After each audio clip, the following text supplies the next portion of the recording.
I don't go into the high desert anymore. People think the desert is a place of emptiness, but that's a lie. It's a place of ancient, crowded stillness, and if you spend enough time out there alone, you start to realize that the silence isn't actually silent. It's waiting. My name is Elias, and back in the fall of 2018, I was working as a freelance surveyor for a land development firm. I was 32, arrogant enough to think my GPS and a satellite phone made me invincible, and desperate enough for a paycheck to take the jobs no one else wanted. This specific job took me 3 hours outside of Moa, into a stretch of BLM land that didn't even have a name on the local maps, just coordinates and heat. I was supposed to be marking boundaries for a private sale. It was routine work, or it should have been. I arrived at the site around 4:00 p.m., aiming to get the base camp set up before the sun dipped behind the mesas. The air was that peculiar, bone-dry cold that only the desert manages, thin and tasting like copper. I remember the first thing that felt off wasn't a sound or a sight, but a sudden, violent absence. I had been hiking toward a specific ridge when I realized the cicadas had stopped. If you've ever been in the scrublands, you know that sound is a constant, vibrating hum that your brain eventually tunes out. When it stops, the silence hits you like a physical weight. I paused, wiping sweat from my forehead, and looked around. That's when I saw it. About 50 yards ahead, sitting in the middle of a flat, sandy wash, was a boulder. It was massive, roughly the size of a delivery van, and dark, almost a matte charcoal color that seemed to absorb the light rather than reflect it. It didn't belong there. The surrounding geology was all red sandstone and crumbling shale, but this thing was smooth, volcanic, and perfectly isolated. I checked my map. The boulder was my primary landmark for the northwest corner of the plot. I walked toward it, my boots crunching unnaturally loud in the dead air. As I got closer, a cold prickle started at the base of my spine. The sun was low in the sky, maybe 20 degrees above the horizon. At that angle, every scrub bush, every pebble, and even my own body cast long, distorted shadows across the orange sand. Everything except the rock. I stopped 10 feet away, my heart thumping against my ribs. I walked a full circle around the boulder, squinting against the glare. It didn't matter where I stood. The sand beneath the rock was bright, illuminated by the dying sun as if the stone were made of glass. But it wasn't glass, it was solid, heavy, and unmistakably there. It just wasn't blocking the light. I reached out a hand, my fingers trembling. I wanted to touch it, to prove it was a hologram or some trick of the atmosphere. But as my hand got within an inch of the surface, the air turned freezing, so cold it felt like sticking my hand into a deep freezer. I pulled back, my breath hitching. Okay, I whispered to myself, just the heat, it's a mirage, get the markers down and get out. I tried to tell myself it was an optical illusion caused by the mineral composition of the sand. I tried to believe the sun was hitting a hidden quartz vein that reflected light back under the base. I spent an hour trying to be a rational adult, but the more I looked, the more my stomach churned. I took a photo with my phone, thinking I'd look at it later and laugh. In the viewfinder, the rock looked like a black hole cut out of the landscape. By 6:30 p.m., the sun was gone. The desert transitioned from orange to a deep, bruised purple. I should have hiked back to my truck, I really should have. But I was 3 miles from the trailhead and the terrain was treacherous in the dark. I decided to pitch my tent 100 yards away from the rock, upwind, under the shelter of a small overhang. I didn't sleep. I sat in the mouth of my tent, clutching a heavy maglite and a folding knife I knew wouldn't do a damn thing against whatever that rock was. Around 1:00 a.m., I did something stupid. I pulled out my phone to check the time and I saw the photo I'd taken earlier. I decided to take another one just to see if the flash would react differently. I stepped out of the tent.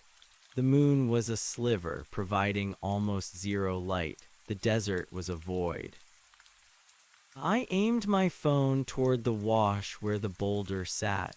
I couldn't see it with my naked eyes, but I knew where it was. I tapped the shutter.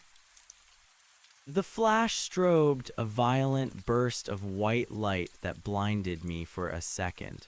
When my vision cleared, I looked at the screen. The photo showed the boulder clear as day, but in the photo, and only in the photo, there was a shadow. It wasn't a shadow cast by the rock, though. It was a shadow cast by the light. A long, thin, human-shaped silhouette was stretched out across the sand, beginning at the base of the rock and pointing directly toward my tent. My blood turned to slush. I hadn't been standing in that spot when I took the photo. The shadow wasn't mine.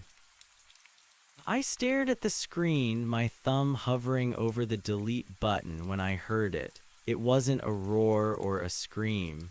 It was a soft, rhythmic thump drag, like something heavy being pulled through the sand. It was coming from the direction of the rock. I clicked on my maglite and swung the beam toward the wash. The light cut through the darkness, hitting the charcoal surface of the boulder. It was still there, motionless. But as the beam hit the stone, the light didn't bounce back. It didn't illuminate the surface. The beam just disappeared into the blackness of the rock like water poured into a drain.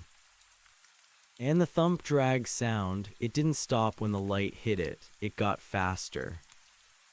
I didn't pack, I just turned and ran. I scrambled up the side of the ridge, my lungs burning in the thin air, my shins catching on cacti and sharp rocks. I didn't look back until I reached the crest of the hill. I shouldn't have looked. Below me, in the pale starlight, the boulder was gone. The wash was empty. But as I panned my flashlight down the slope, I saw it.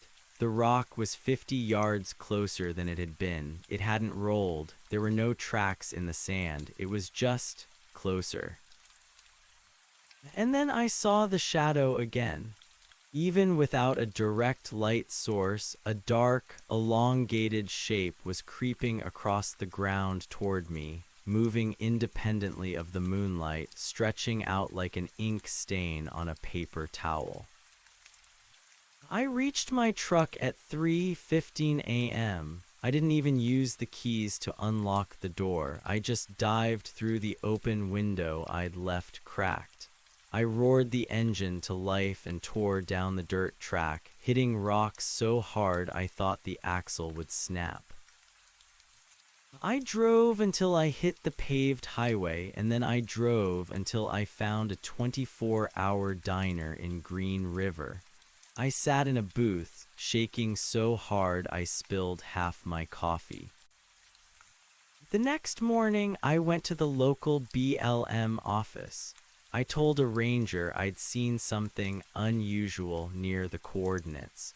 I didn't mention the shadow or the moving rock. I just said there was a geological anomaly that made surveying impossible. The ranger, an older guy with skin like cracked leather, didn't look up from his clipboard. He just sighed. "The charcoal stone?" he asked. My heart stopped. "You know about it." "We don't go out there," he said flatly. "The maps say it's empty for a reason, son. If you were smart, you'd delete those photos and forget you ever found the corner of that lot." I did delete them, all but one. I keep it on an old hard drive buried in a drawer. Sometimes when I can't sleep, I look at it. I zoom in on that human-shaped shadow stretching out from the base of the rock. Every time I look at it, I swear the shadow is a little bit longer, a little bit closer to the edge of the frame. I don't go into the desert anymore, Because I realized that night that the rock doesn't cast a shadow because it doesn't belong in our world of light and physics. It's a doorway, and whatever is on the other side finally found a silhouette it wanted to keep. If you're ever out past Moab and the crickets go quiet, don't look for landmarks, just run. Because by the time you notice the things that don't have shadows, they've already noticed yours. The diner in Green River was filled with the smell of burnt grease and the low, rhythmic hum of a refrigerator unit that sounded far too much like the vibration of the desert floor. I sat there for 3 hours, staring at my hands. They were stained with red dust and microscopic flecks of what I assumed was shale, but when I tried to scrub them clean in the cramped restroom, the dirt wouldn't come off. It wasn't on the skin, it felt like it was under it, a coldness that had settled into my marrow. I quit the firm the next day. I told my boss I'd had a breakdown, a heat-induced fugue state, and that I couldn't finish the contract. He didn't care about my mental health, but he cared about the lost deposit. He cursed me out, called me soft, and told me I'd never work in the Four Corners again. I didn't care. I just wanted to be around people. I wanted to be around noise. I moved into a cramped apartment in Salt Lake City, right above a bar that played loud, shitty classic rock until 2:00 a.m. I needed the roar of the city to drown out the memory of that thump drag sound. But the desert has a way of following you. It's not just sand and heat, it's a perspective. Once you've seen the world break, once you've seen a physical object defy the most basic laws of optics, you can't unsee the glitches everywhere else. It started with the dreams. In them, I wasn't running. I was standing perfectly still in that wash, and the sun was stuck at the horizon, frozen in a permanent state of dying. The charcoal rock sat before me, and I would watch as my own shadow, cast by the setting sun, began to detach from my boots. It would peel away from the sand like a sticker, slowly sliding toward the base of the rock. Every time the shadow touched the stone, I would wake up screaming, drenched in a sweat that felt as cold as the air around that boulder. 2 weeks after I returned, I received a package. It was a thick manila envelope with no return address, postmarked from a small town I'd never heard of near the Arizona border. Inside was a single topographic map, old and brittle, the edges darkened by moisture or age. It was a map of the exact sector I had been surveying. There were no lines for the private sale boundaries. Instead, the map was covered in hand-drawn symbols, circles within circles, and strange, jagged notations in a shorthand I couldn't decipher. But in the center of the wash, where the rock had been, someone had driven a pin through the paper. Around the pin, someone had written a single word in cramped, frantic ink, anchor. I tried to throw the map away. I walked it down to the dumpster behind the bar, buried it under a heap of beer bottles and trash. That night, I couldn't sleep.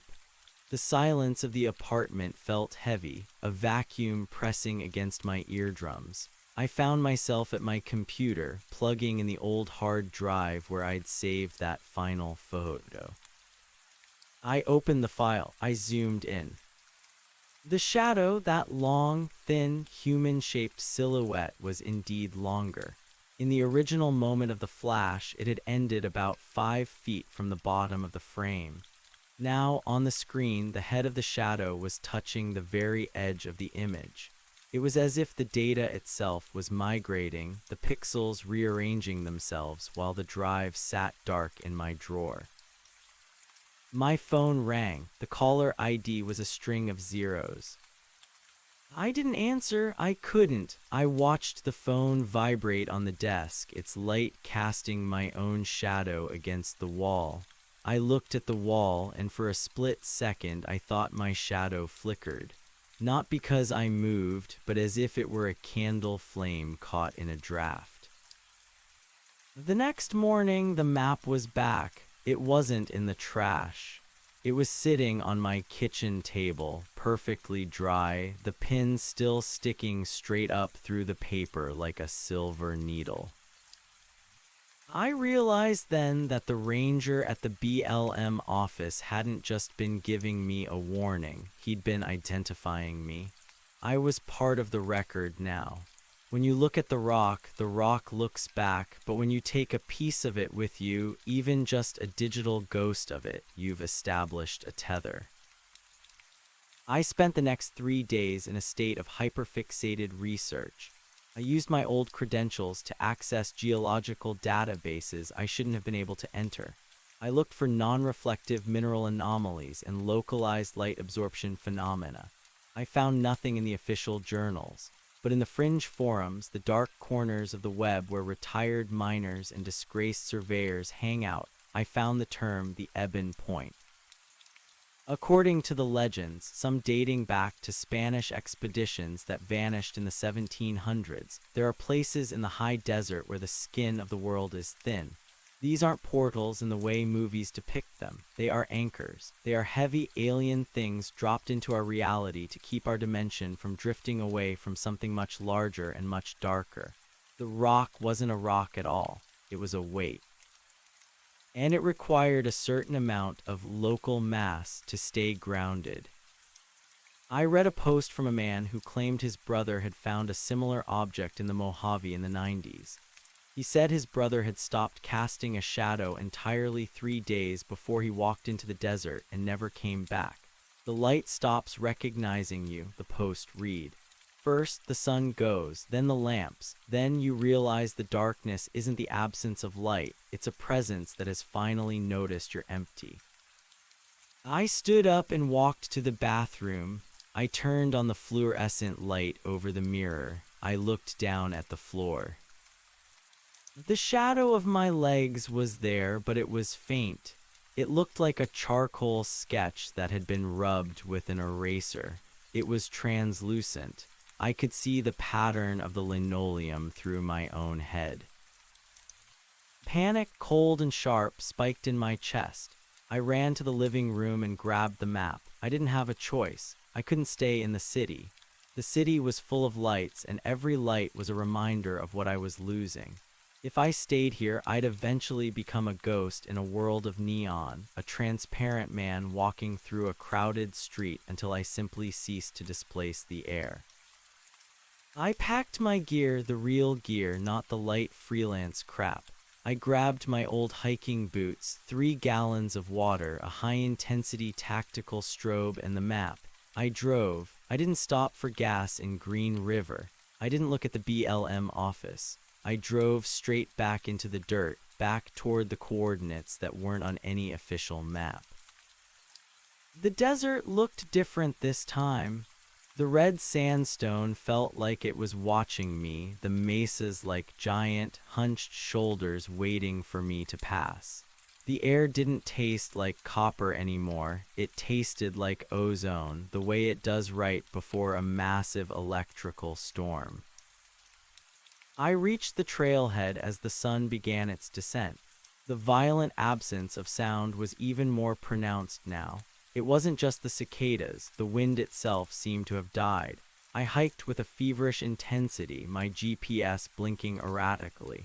The coordinates kept shifting, the numbers on the screen spinning as if the North Pole had suddenly decided to relocate to the center of the wash. I didn't need the GPS, I could feel it. It was a tugging sensation in the center of my forehead, a magnetic pull that made my teeth ache. I rounded the final ridge and stopped. The boulder was there, but it wasn't alone. In the fading light, the wash was filled with shadows. There were dozens of them, hundreds perhaps. They weren't attached to anything. They were just shapes, human and otherwise, standing upright in the sand like pillars of smoke. They didn't move. They didn't have features. They were just absences of light congregating around the charcoal rock. And the rock, it was vibrating, not a sound, but a visual hum that made the air around it shimmer. I approached the edge of the wash. My own shadow was now a mere wisp, a gray smudge that barely reached my feet. I looked at the rock and saw the shadow from my photo. It was there, physically present on the sand, detached from the boulder, standing at the very edge of the crowd. It turned. It didn't have a face, but I felt the weight of its gaze.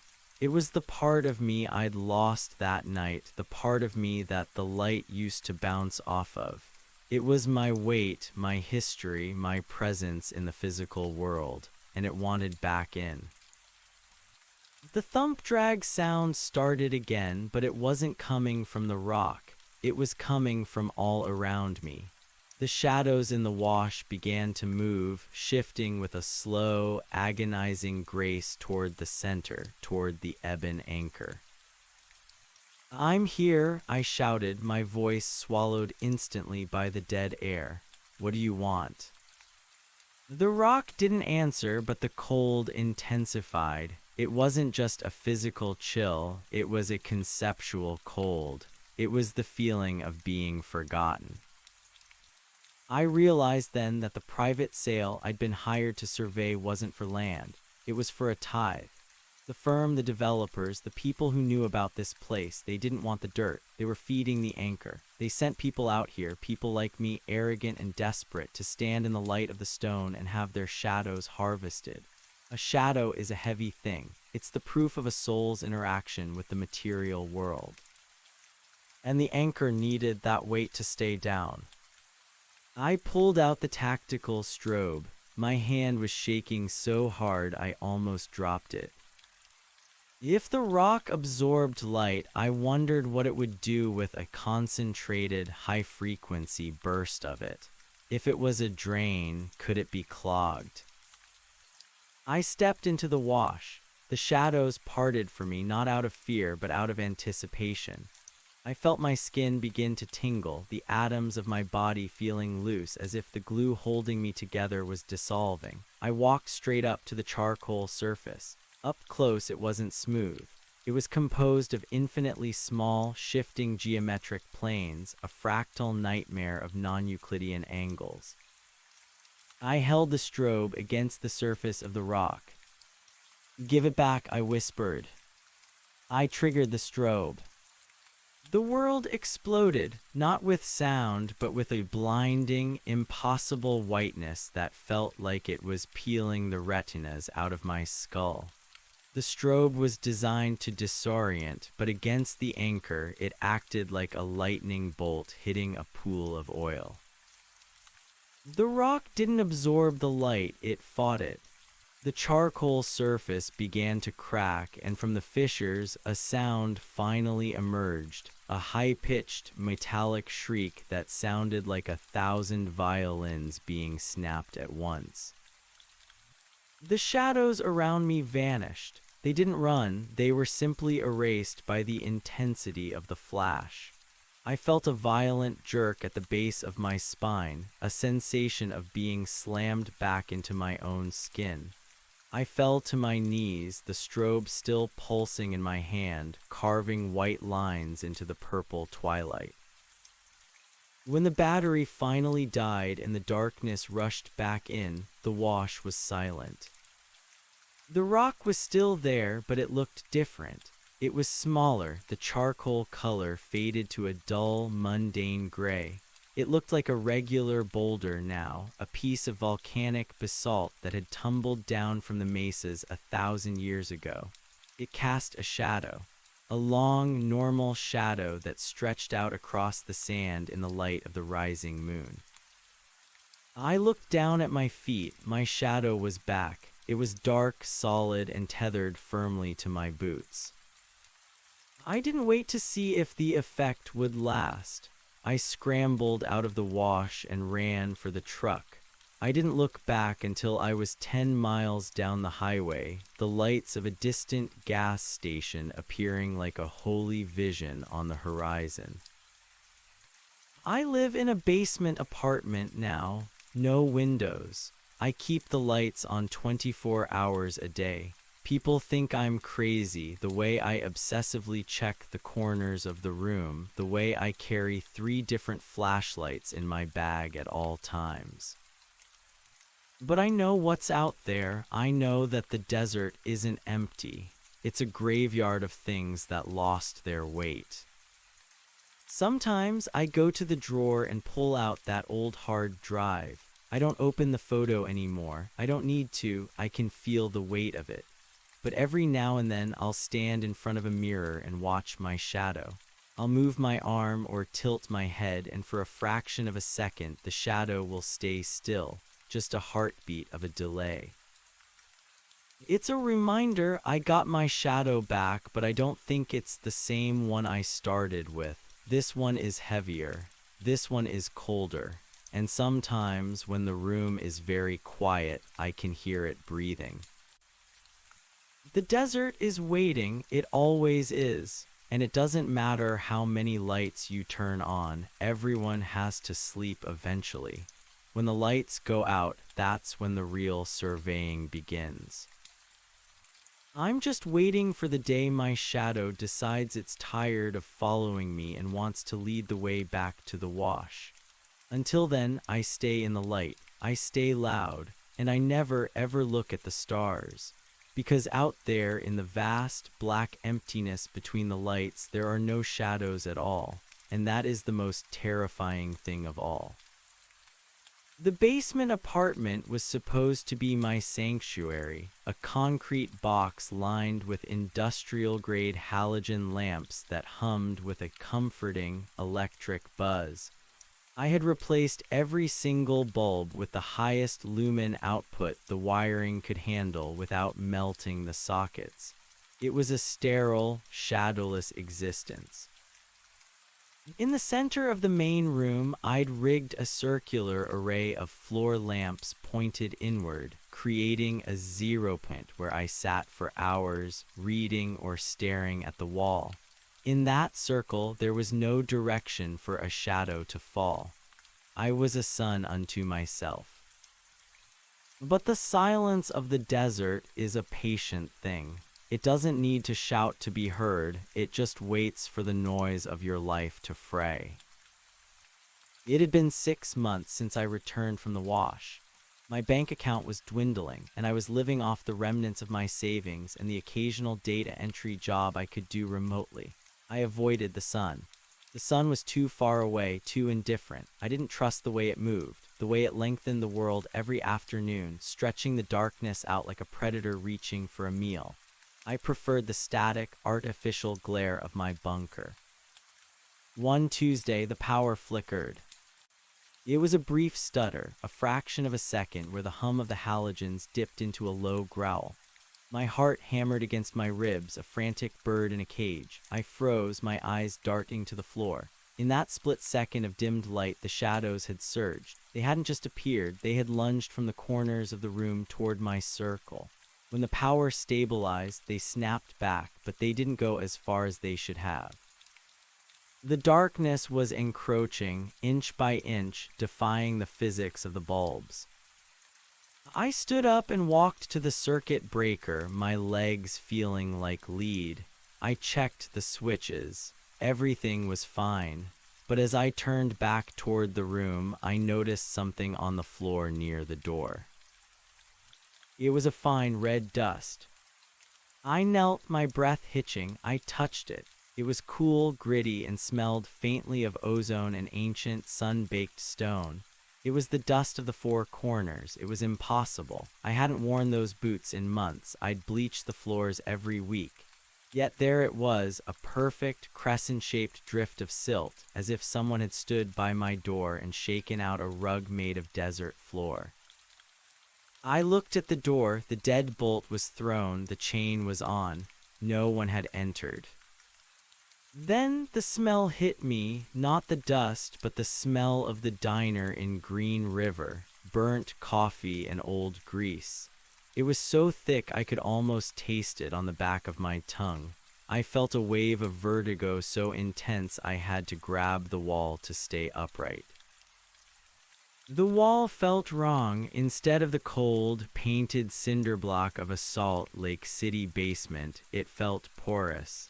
It felt like sandstone. I pulled my hand back and screamed. My palm was stained red, not with blood but with the earth. I scrambled back into my circle of lights, my chest heaving. "It's not real," I whispered to the empty room. "It's a sensory echo, post-traumatic. It's just my brain trying to fill the silence." But the brain doesn't create physical mass. I looked at the red dust by the door, and then I looked at my shadow. It was sitting on the floor, detached from my feet by a gap of about 3 inches. It wasn't my silhouette anymore. It was larger, the shoulders broader, the head elongated into a shape that wasn't quite human.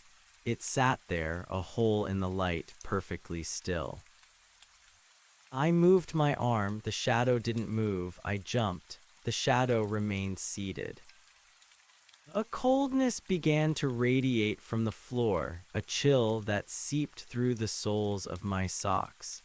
The halogen lamps began to whine, a high-pitched, agonizing sound that mimicked the shriek of the anchor when I'd hit it with the strobe. One by one, the bulbs began to pop. Pop, the kitchen went dark. Pop, the bathroom light shattered. I huddled in the center of the room, clutching my tactical strobe, the one I'd never let go of. I had a spare battery taped to the side. I fumbled with the switch, my fingers slick with cold sweat. "Stay away," I croaked. The shadow on the floor began to rise. It didn't peel itself up like a person. It inflated, a 3D pocket of nothingness rising out of the 2D plane of the floor. It had no face, no eyes, but I felt its hunger. It was the weight I had stolen from the wash. It was the anchor's way of reclaiming its tithe. I triggered the strobe. The flash was blinding, a white scythe that cut through the gloom. For a second, the room was illuminated in a strobe-lit stop motion. The shadow thing was thrown back, its form flickering like a bad television signal. It hissed, a sound like sand being poured onto a drum. I didn't wait. I grabbed my keys and my jacket and bolted for the door. I didn't care about the dust or the smell or the fact that I was running into the night. I burst out of the basement and into the alleyway. Salt Lake City was supposed to be bright. It was supposed to be a grid of safety. But as I ran toward the streetlights of State Street, I realized the city had changed. The street lamps were burning, but they weren't casting light. They were casting darkness. Great weeping pools of shadow spilled from the poles, staining the asphalt black. The cars passing by were silent, their headlights projecting beams of gray smoke that did nothing to pierce the gloom. The people I passed weren't people, they were husks, their movements stiff and rhythmic. Thump, drag, they were all walking in the same direction. South. I leaned against a brick wall, my lungs burning. I looked down at my hands. They were turning gray, the color draining out of them as if I were a photograph being desaturated in real time. I looked at my reflection in a darkened storefront window. I didn't have a face. My features were blurring, melting into a smooth, featureless mask of charcoal. I wasn't escaping the desert, I was being pulled into it. The Eben Point wasn't just a location in the high desert of Utah, it was a state of being. It was a collapse of the boundary between what is and what isn't. The anchor I had struck hadn't been destroyed, it had been shattered, and I had carried the shards back with me in my skin, in my eyes, in my very presence. I felt a hand on my shoulder. I spun around, the strobe ready. It was the ranger, the old guy from the BLM office, but he wasn't in his uniform. He was wearing a tattered duster, his skin even more like cracked leather than before. His eyes were gone, replaced by two smooth, polished spheres of obsidian. "I told you to delete the photos, son," he said. His voice didn't come from his mouth, it vibrated inside my own skull. "I told you to forget the corner of that lot." "What's happening to me?" I sobbed, the strobe trembling in my hand. "You're becoming part of the map," he said. "The world is a heavy place. Most people go through their lives never knowing what holds it down. They think it's gravity. They think it's physics. But it's the anchors. And when an anchor loses its weight, it looks for a replacement." He reached out and touched the strobe. The plastic melted under his fingers, the light inside dying with a pathetic whimper. "You try to fight it with light," the ranger said, almost pityingly. "But light is just a thin skin over the truth. The darkness was here first. It'll be here last. And it's very, very hungry for a shape." He stepped closer, and I realized he didn't have a shadow. Not because he was a ghost, but because he was a shadow. He was a 3D silhouette, a walking absence. "The private sale," I whispered. "Who bought the land?" The ranger smiled, a jagged crack in his leather face. "Nobody bought it. They surrendered to it. There's a group of them, men who have seen the edge of the frame. They call themselves the surveyors of the void. They don't want to save the world. They want to make sure the anchors stay heavy so the rest of the world can keep pretending it's real. You were a sacrifice, kid, a high-quality, high-mass soul to keep the wash from drifting." I backed away, but my feet felt like they were sinking into the pavement. The asphalt was turning into red sand. The brick buildings were dissolving into mesas. The roar of the city was being replaced by that violent, pressurized silence. "I won't go back," I said, though my voice was fading, becoming a whisper of wind. "You're already there," the ranger said. I looked up. The sky wasn't the sky of Salt Lake City. There were no clouds, no moon, no stars. There was only a vast, inverted bowl of charcoal, and in the center of it, a single, pulsing point of blackness that was darker than the rest. The Ebon Point.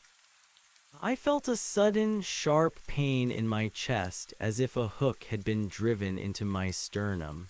I was being pulled, not by my feet, but by my center. I was being dragged back toward the wash, back toward the stone that cast no shadow.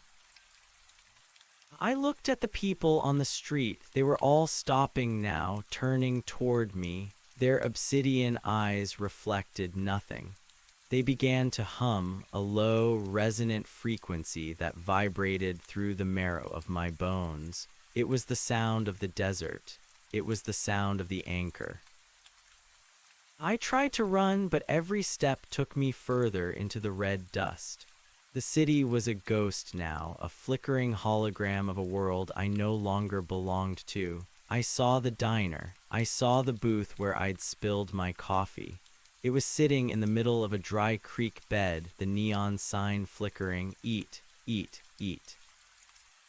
I realized then that the human-shaped shadow in my photo hadn't been a ghost. It had been a vacancy, a slot waiting to be filled, and I had spent the last 6 months trying to fill it with light, not realizing that I was just seasoning myself for the return. The ranger was gone. In his place stood the charcoal rock. It was taller now, a monolith that reached toward the black sky.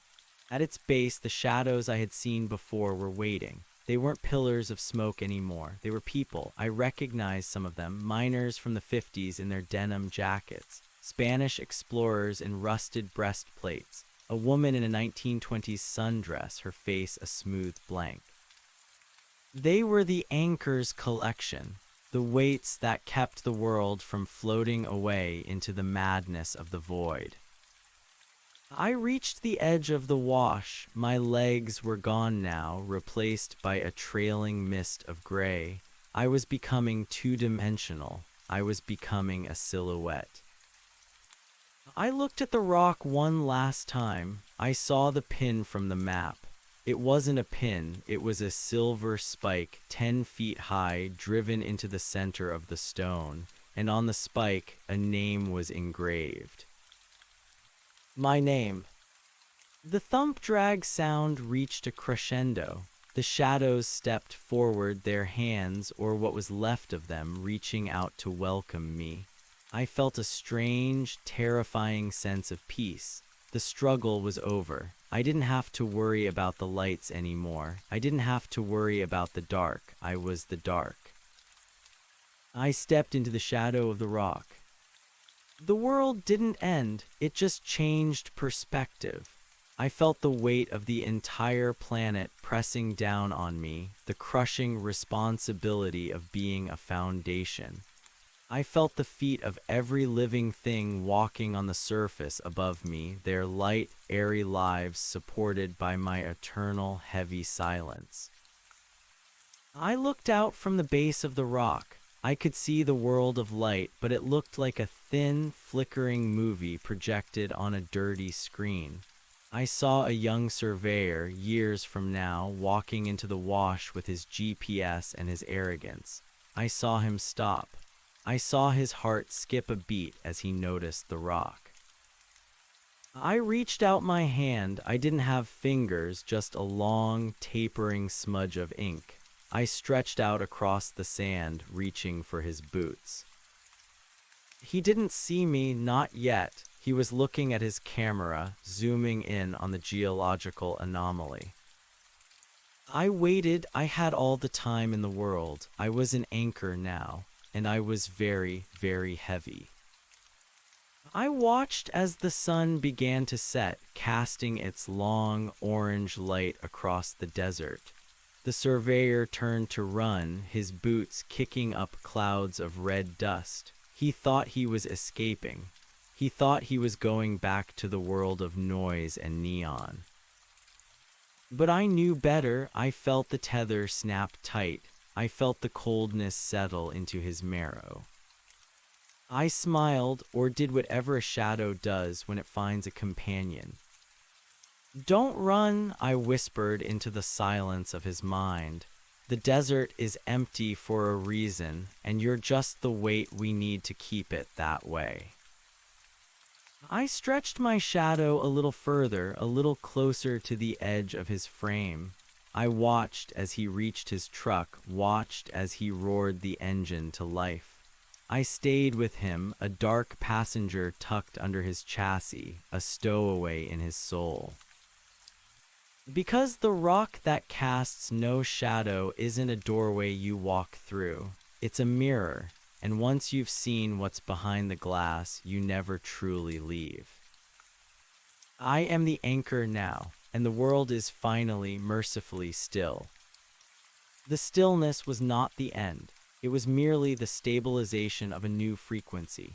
For a time, that could have been minutes or centuries, time having no purchase in the density of the anchor's root. I existed as a static stain upon the red silt.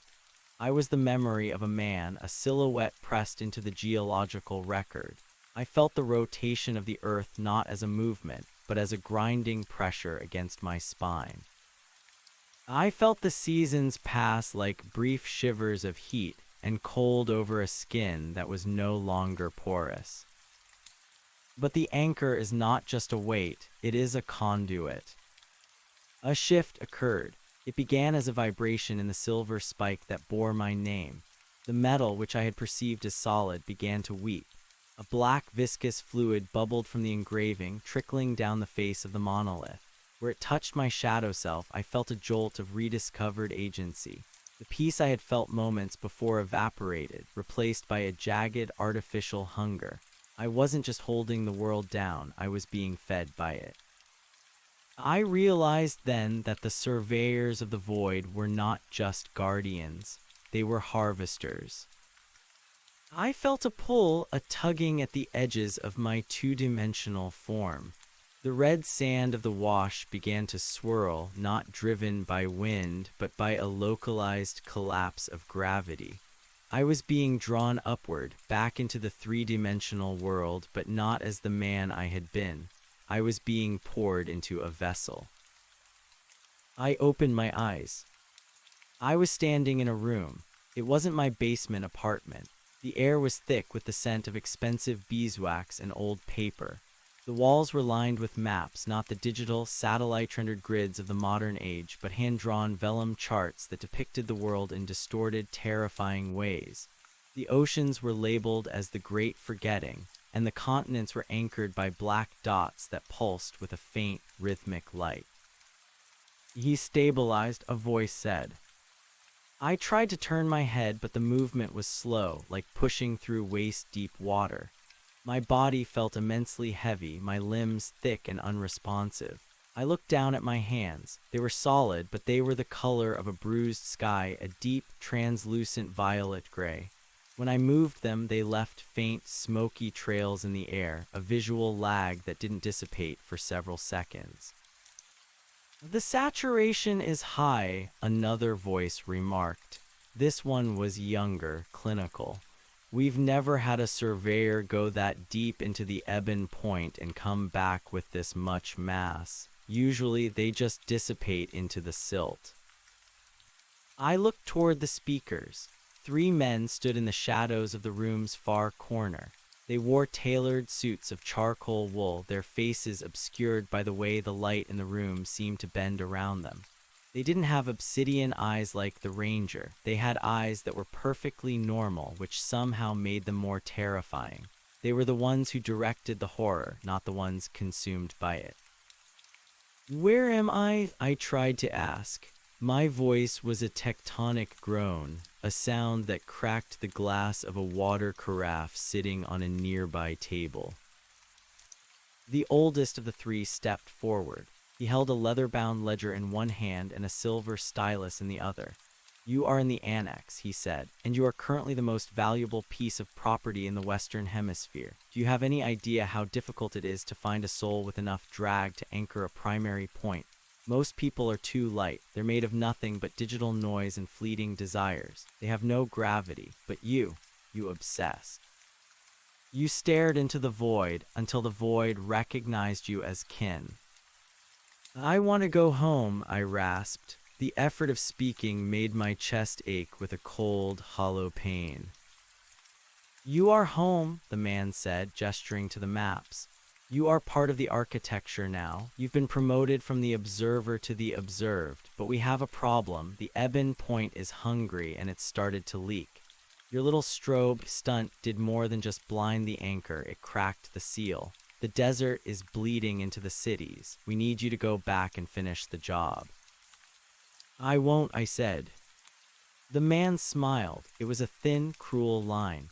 "You don't understand your own physics yet. You are tied to that wash. If you don't go back and seat yourself properly, you will begin to pull everything you love into that hole with you. Every person you've ever met, every place you've ever slept, they are all connected to you by the thin threads of memory.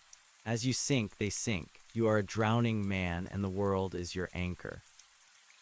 He held up a photograph. It was the one from my hard drive, but it had changed. The human-shaped shadow wasn't standing by the rock anymore. It was leaning out of the frame, its hand reaching toward the viewer. "The transition is nearly complete," the man continued. "In 48 hours, the Salt Lake Basin will begin to lose its shadow. People will wake up and find their reflections missing. The sun will rise, but it will bring no light. Only a gray, suffocating clarity, unless, of course, the anchor is reset." He stepped closer, and for the first time I saw his shadow. It wasn't beneath him. It was on the ceiling, a sprawling, multi-limbed thing that twitched in time with his heartbeat. "We are the surveyors," he whispered. "We keep the world heavy so the cattle can sleep. Now take your tools, you have a job to do." He handed me a heavy black case. It felt like it was made of lead, but when I opened it, it was empty. "The weight is in you," he said. "The case is just to give your mind something to hold onto." Before I could protest, the room began to dissolve. The maps curled and turned to ash, the walls softened into mounds of red dust. The smell of beeswax was replaced by the ozone of the desert. I was back in the wash. But it wasn't the wash I remembered. The mesas were taller, their peaks lost in a swirling vortex of black clouds. The sand was no longer red, it was a dull, light-drinking gray, and the rock that cast no shadow, was screaming. It wasn't a sound a human could hear with their ears. It was a psychic shriek, a demand for equilibrium.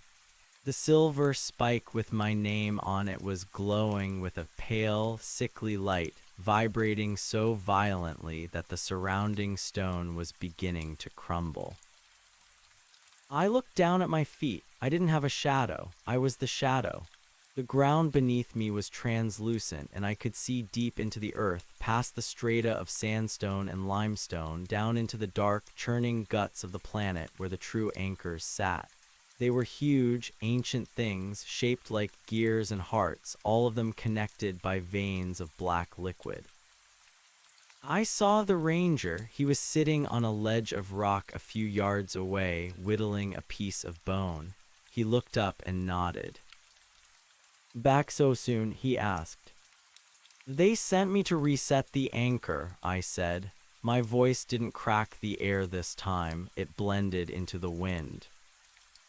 "They sent you to die, kid," the ranger said, standing up. "There is no resetting. There's only replacement. The spike needs a heart, a real one, one that still remembers what the sun feels like."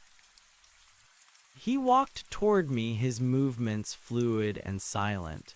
The surveyors, they aren't keeping the world safe. They're keeping it stagnant. They're afraid of the drift. They're afraid that if the anchors fail, we'll all float off into the stars and become something else, something they can't control. "What happens if I don't do it?" I asked.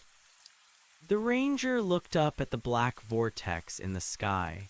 Then the wash grows, the ebon point expands, the world loses its weight, and we all become light. We become ghosts in a sun that never sets. It sounds beautiful, doesn't it? No more gravity, no more burden, just floating. He looked back at me, his obsidian eyes reflecting the void. But the surveyors won't let that happen. They'll send more. They'll keep throwing souls into the hole until the hole is full. I looked at the silver spike. I felt the pull of it, the magnetic lure of my own name. I understood now. I was the final piece of a celestial puzzle. If I stepped onto that spike, if I let it pierce the center of my shadow self, the leak would stop.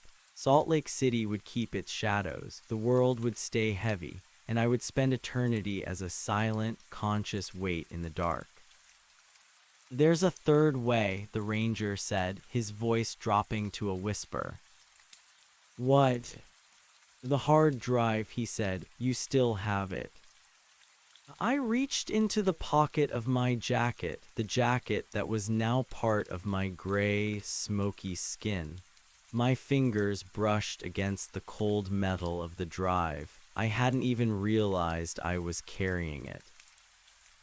"The photo is a bridge," the ranger said. "It's not just a record of what happened. It's a back door into the system. If you can upload the contents of that drive into the anchor, if you can feed the memory of the light back into the source of the dark, you might just blow the whole thing wide open." "What would that do?" "I don't know," the ranger admitted. "Maybe we'd all fly away. Maybe we'd all burn, but at least we wouldn't be anchors anymore." I looked at the drive, then at the screaming rock. The vibration was getting stronger. I could feel the city of Salt Lake beginning to tilt in my mind, the millions of lives there suddenly feeling a sense of lightheadedness, a collective vertigo. I walked toward the monolith. The air around it was freezing, a cold that bit into my non-corporeal flesh. I saw the slot where the black fluid was leaking out. It was exactly the size of a hard drive. "If I do this," I said, "what happens to you?"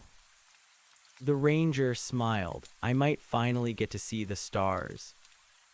I didn't hesitate. I jammed the hard drive into the crack in the stone. For a heartbeat, nothing happened. Then the silver spike turned from pale white to a blinding solar gold. The screaming stopped. In its place, there was a sound I hadn't heard in what felt like a lifetime, the sound of a camera shutter. Click. The flash didn't come from a strobe, it came from the rock itself. A wave of pure, unadulterated light erupted from the center of the monolith, a physical force that tore through the gray sand and the black clouds. It wasn't the light of a lamp, it was the light of 1,000 suns compressed into a single point. I felt myself shattering, not into pieces of shadow, but into fragments of light. I saw the ranger dissolve into a shower of white sparks. I saw the surveyors in their annex, their maps bursting into flames, their shadows on the ceiling screaming as they were consumed by the brilliance. The world didn't float away, it didn't burn, it just woke up. I felt a sudden, violent sensation of falling. The gray disappeared, the ozone disappeared. I hit something hard and cold. I gasped, my lungs burning as they took in a frantic gulp of air. I was shivering, my skin pebbled with goose flesh. I opened my eyes and saw the flickering fluorescent lights of a gas station restroom. I was slumped on the linoleum floor, my clothes soaked with sweat. I scrambled to my feet, my heart racing. I looked at my hands, they were pink. They were solid. I looked at the mirror. I had a face, a tired, terrified face, but a face nonetheless. I walked out of the restroom and into the cool night air. The gas station was 10 miles outside of Green River.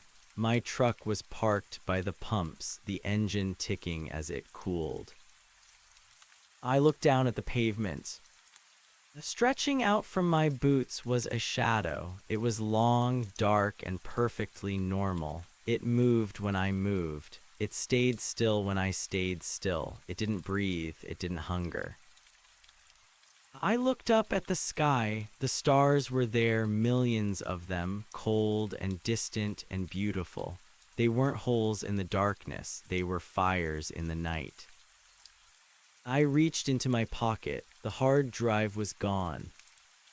I got into my truck and started the engine. I didn't look back at the desert. I didn't look for the wash. I just drove. I don't live in a basement anymore. I live in a house with floor-to-ceiling windows. I watch the sun rise every morning, and I watch the shadows stretch across the grass every afternoon. People think I'm a bit strange, the way I stand in the sun for hours, just feeling the weight of the light on my skin. But sometimes, when the moon is full and the world is quiet, I'll look at my shadow and see a faint, violet trail in the air. Just for a second. A reminder that the anchors are still there, somewhere deep below, and that the world is only as heavy as we believe it to be. The desert is still waiting, but for the first time in my life, I'm not afraid of the dark, because I know that even in the deepest hole, there is a memory of the light, and that is enough to keep me grounded. I am no longer an anchor, I am just a man, and my shadow for now is exactly where it belongs. I lived in that fragile piece for exactly 6 months.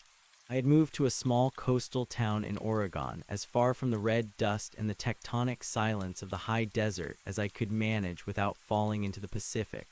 I traded the scent of sagebrush for the briny rot of kelp and the constant, reassuring humidity of the fog. Here the world felt soft. The shadows were blurred by the mist, lacking the razor-sharp edges of the Utah sun. I worked at a local library, shelving books on botany and maritime history, surrounding myself with the paper-thin thoughts of people who had been dead for centuries. I thought I had won. I thought the flash of light in the wash had been a finality, a grand erasure of the surveyors and their heavy, hidden geometry. But the first sign that I was wrong didn't come from the dark, it came from the light. It happened on a Tuesday during a rare afternoon of clear skies. I was walking down the pier, watching the fishing boats return with their hauls. The sun was hanging low over the horizon, casting a brilliant, golden sheen across the water. I stopped to lean against the railing, feeling the warmth on my neck. I looked down at my feet, expecting to see my shadow stretching out toward the bait shop. My shadow was there, but it wasn't alone. Lying parallel to my own silhouette was a second shadow. It was thinner, longer, and it didn't belong to any piling or person nearby. It was the shadow of a man holding a surveyor's rod. It didn't move when I moved. It remained perfectly static, a black needle etched into the wood of the pier. I froze, my breath hitched in my throat, coming out as a thin whistle of panic. I looked around, spinning in a circle. The pier was nearly empty. A teenager was sitting 50 feet away with headphones on. An old man was untangling a net by his boat. There was no one standing next to me. There was no surveyor's rod. I looked back down. The second shadow was gone. I told myself it was a visual migraine. I told myself it was a lingering phantom of the ebon point, a bit of neurological scarring from the trauma I'd endured. I went home, locked my doors, and closed every blind in the house.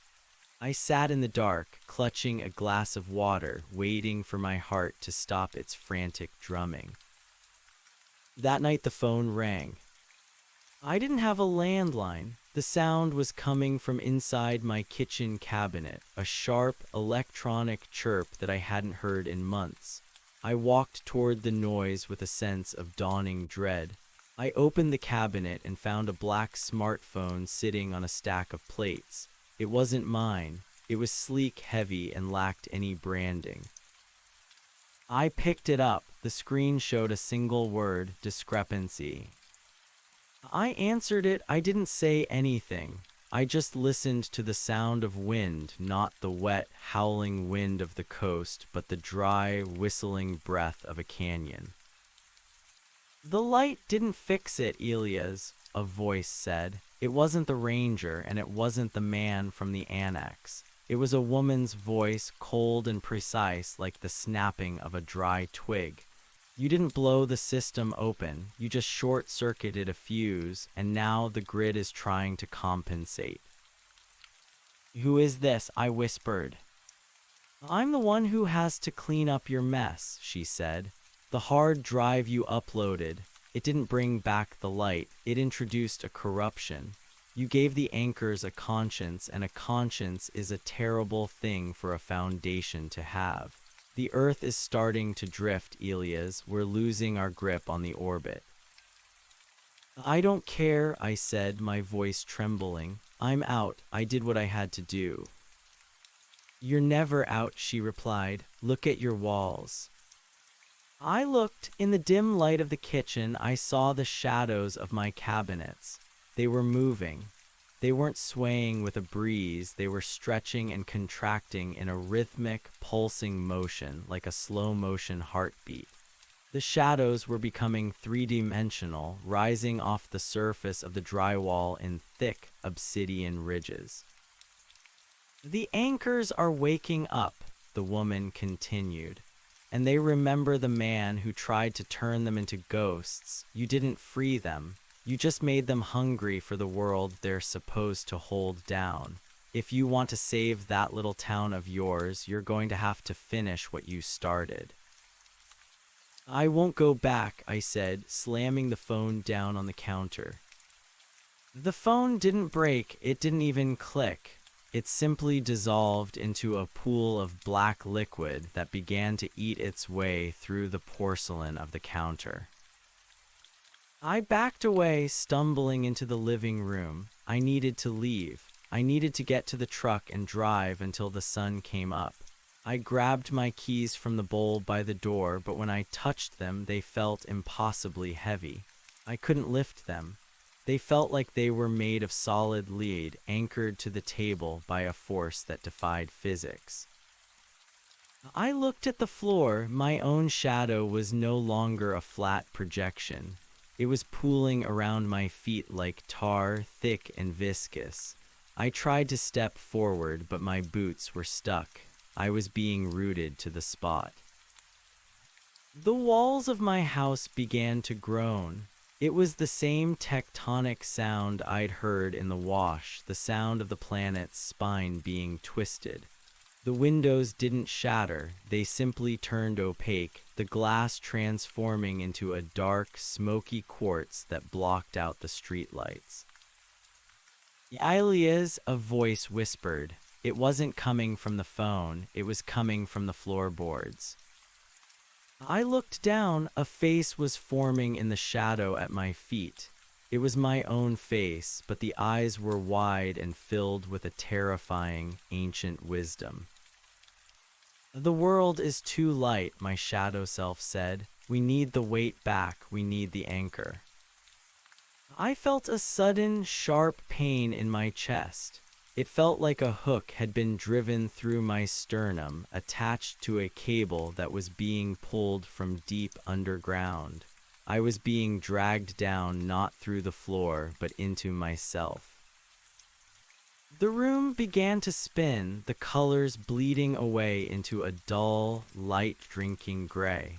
The smell of salt and rain vanished, replaced by the suffocating scent of ozone and old paper. I wasn't in my house anymore. I was standing in a hallway that seemed to stretch on forever. The walls were made of the same hand-drawn vellum I'd seen in the annex, but they were torn and flapping in a wind that shouldn't have existed. The maps were bleeding. The black dots that represented the primary points were leaking, long streaks of ink running down the parchment like tears. I walked down the hall, my footsteps silent on the gray floor. I felt heavy, not the crushing weight of the anchor, but a jagged, unstable heaviness, like a pendulum swinging out of control. I reached a door at the end of the hallway. It was made of silver, engraved with the same patterns as the spike in the wash. I pushed it open. Inside was a laboratory, but it looked more like a cathedral of glass and wire.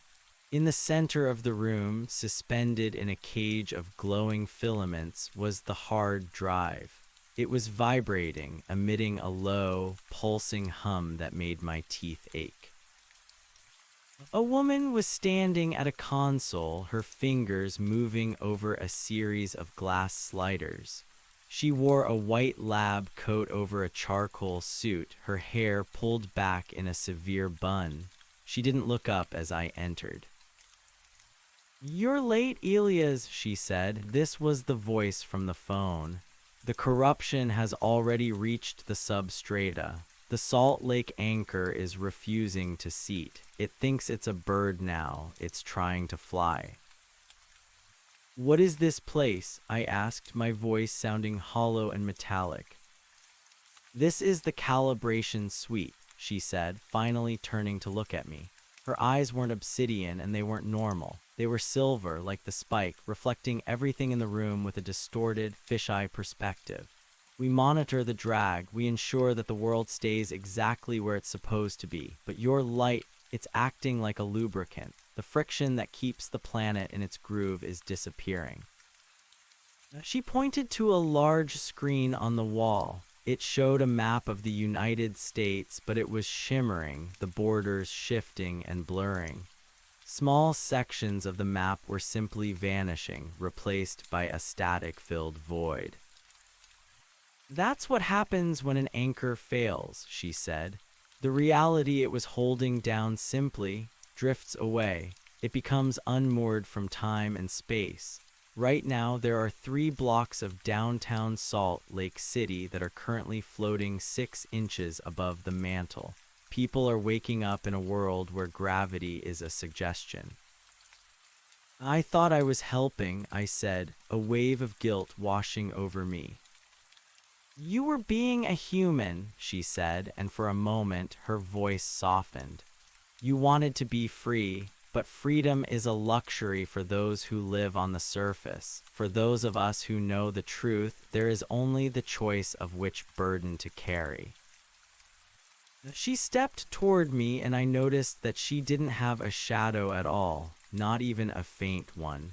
She was a being of pure, clinical light, but it was a light that felt colder than any shadow. The hard drive contains a digital copy of your consciousness at the moment of the flash, she explained. When you jammed it into the monolith, you didn't just upload light, you uploaded your desire to leave, you uploaded your lightness. And the anchor, being a mirror, absorbed it. It's no longer a weight, it's a vacuum. How do I stop it? You have to go back into the drive, she said, gesturing to the vibrating device in the cage. You have to enter the memory stream and manually delete the corruption. You have to convince the anchor that it wants to be heavy again. And if I can't? Then the vacuum will grow, it will swallow the wash, then the desert, then the world. We'll all become light, Elias, but not the kind of light you're thinking of. We'll become a scream without a throat to hold it. She reached out and touched my forehead. Her fingers felt like ice-cold needles. The transition will be painful. You are going into a world made of your own distorted memories. It's a landscape of what you think you know, fueled by the power of a failing god. Before I could respond, the room shattered. I wasn't falling this time. I was being pulled apart, my molecules stretched into long, thin strands of data. I felt the library in Oregon, the smell of the sea, the face of the ranger, and the cold silver of the spike all swirling together into a chaotic vortex. I landed on my hands and knees in a place that looked like my old basement apartment, but the geometry was all wrong. The ceiling was a mile high, and the walls were made of stacked hard drives, millions of them, all whirring and clicking with a frenetic energy. The floor was a river of liquid shadow, flowing toward a central point in the room. In the center of the room, sitting at my old desk, was a figure. It looked like me, but it was made entirely of blinding white light. It was hunched over a keyboard, typing with a speed that was impossible to follow. I'm almost done, the light figure said, its voice a chorus of 1,000 echoes. I'm almost free, I just have to delete the gravity. I stood up, my legs feeling heavy and sluggish. This was the corruption. This was the part of me that had wanted to escape, amplified by the power of the ebon point. You can't do that, I said, taking a step toward the desk. If you delete the gravity, you delete everything. The people, the world, they need the weight. The light figure turned to look at me. It didn't have a face, just a smooth, glowing surface. The weight is a lie, it said. The surveyors use it to keep us small. They want us to be cattle, pinned to the earth by our own fear. I'm giving them the sky, Elias. I'm giving them the infinite. They can't live in the infinite, I shouted. They're made of bone and blood. They need the ground. I lunged at the figure, but my hands passed right through it. It was like trying to catch a sunbeam. The figure laughed, a sound that felt like glass breaking in my brain. "You're still thinking like a man," the figure said. "You're still afraid of falling, but look at you, you're already part of the dark." I looked down at my hands. They were becoming the violet-gray smudge again. The heavy, ink-like substance was crawling up my arms, reclaiming me. I realized then that I couldn't fight the light with force. I had to fight it with the very thing I had been trying to escape. I had to fight it with the weight of my own life. I closed my eyes and reached deep into my mind. I didn't think about the desert or the surveyors. I thought about the smell of rain on hot pavement. I thought about the taste of a cold beer after a long day of work. I thought about the feeling of a heavy wool blanket on a winter night. I thought about the grief I felt when my mother died, the heavy, suffocating ache that had felt like a stone in my chest. I took all those memories, all those heavy, beautiful, terrible things, and I pushed them out of my body. I made them solid. I made them into a shadow. The shadow erupted from my chest, a massive, dense wave of darkness that slammed into the light figure. The room shook as the two forces collided. The stacks of hard drives began to fall, crashing into the river of liquid shadow. The light figure screamed, its brilliance flickering. "It's too heavy," it cried. "I can't breathe the weight. It's too much." "It's not too much," I said, stepping into the darkness. "It's just enough." I grabbed the light figure, my shadow hands finally finding purchase. I pulled it toward me, wrapping it in the heavy embrace of my memories.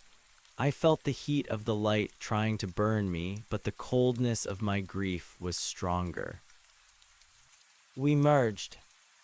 The light didn't disappear and the shadow didn't vanish. They fused into something new, a gray, stable equilibrium. The basement dissolved, the hard drives turned to dust, and the river of shadow stilled. I was back in the wash. The sun was rising over the mesas, but it wasn't the orange light of the desert. It was a soft, neutral gray. The rock that cast no shadow was still there, but it looked different. It looked like an ordinary piece of sandstone, weathered and ancient. I looked down at the silver spike. My name was gone. The surface was smooth and blank. The ranger was standing nearby, his obsidian eyes now a deep, dark brown. He looked tired, but he was smiling. "You did it, kid," he said. "You balanced the scale." "Is it over?" I asked. My voice was my own again, but it had a depth to it, a resonance that hadn't been there before. "For now," the ranger said, "the anchors are seated. The world is heavy again, but the surveyors, they don't like it when the tools start thinking for themselves. They'll be watching." "Let them watch," I said. I reached out and touched the rock. It felt warm, it felt solid, and for the first time I noticed something. The rock didn't cast no shadow. It cast a shadow that was exactly the shape of a man. I walked away from the wash, my boots clicking on the stones. I didn't look for my truck. I didn't look for the road. I just started walking toward the horizon where the gray light was slowly turning to gold. I don't know where I'm going. I don't know if the surveyors will find me, but I know one thing.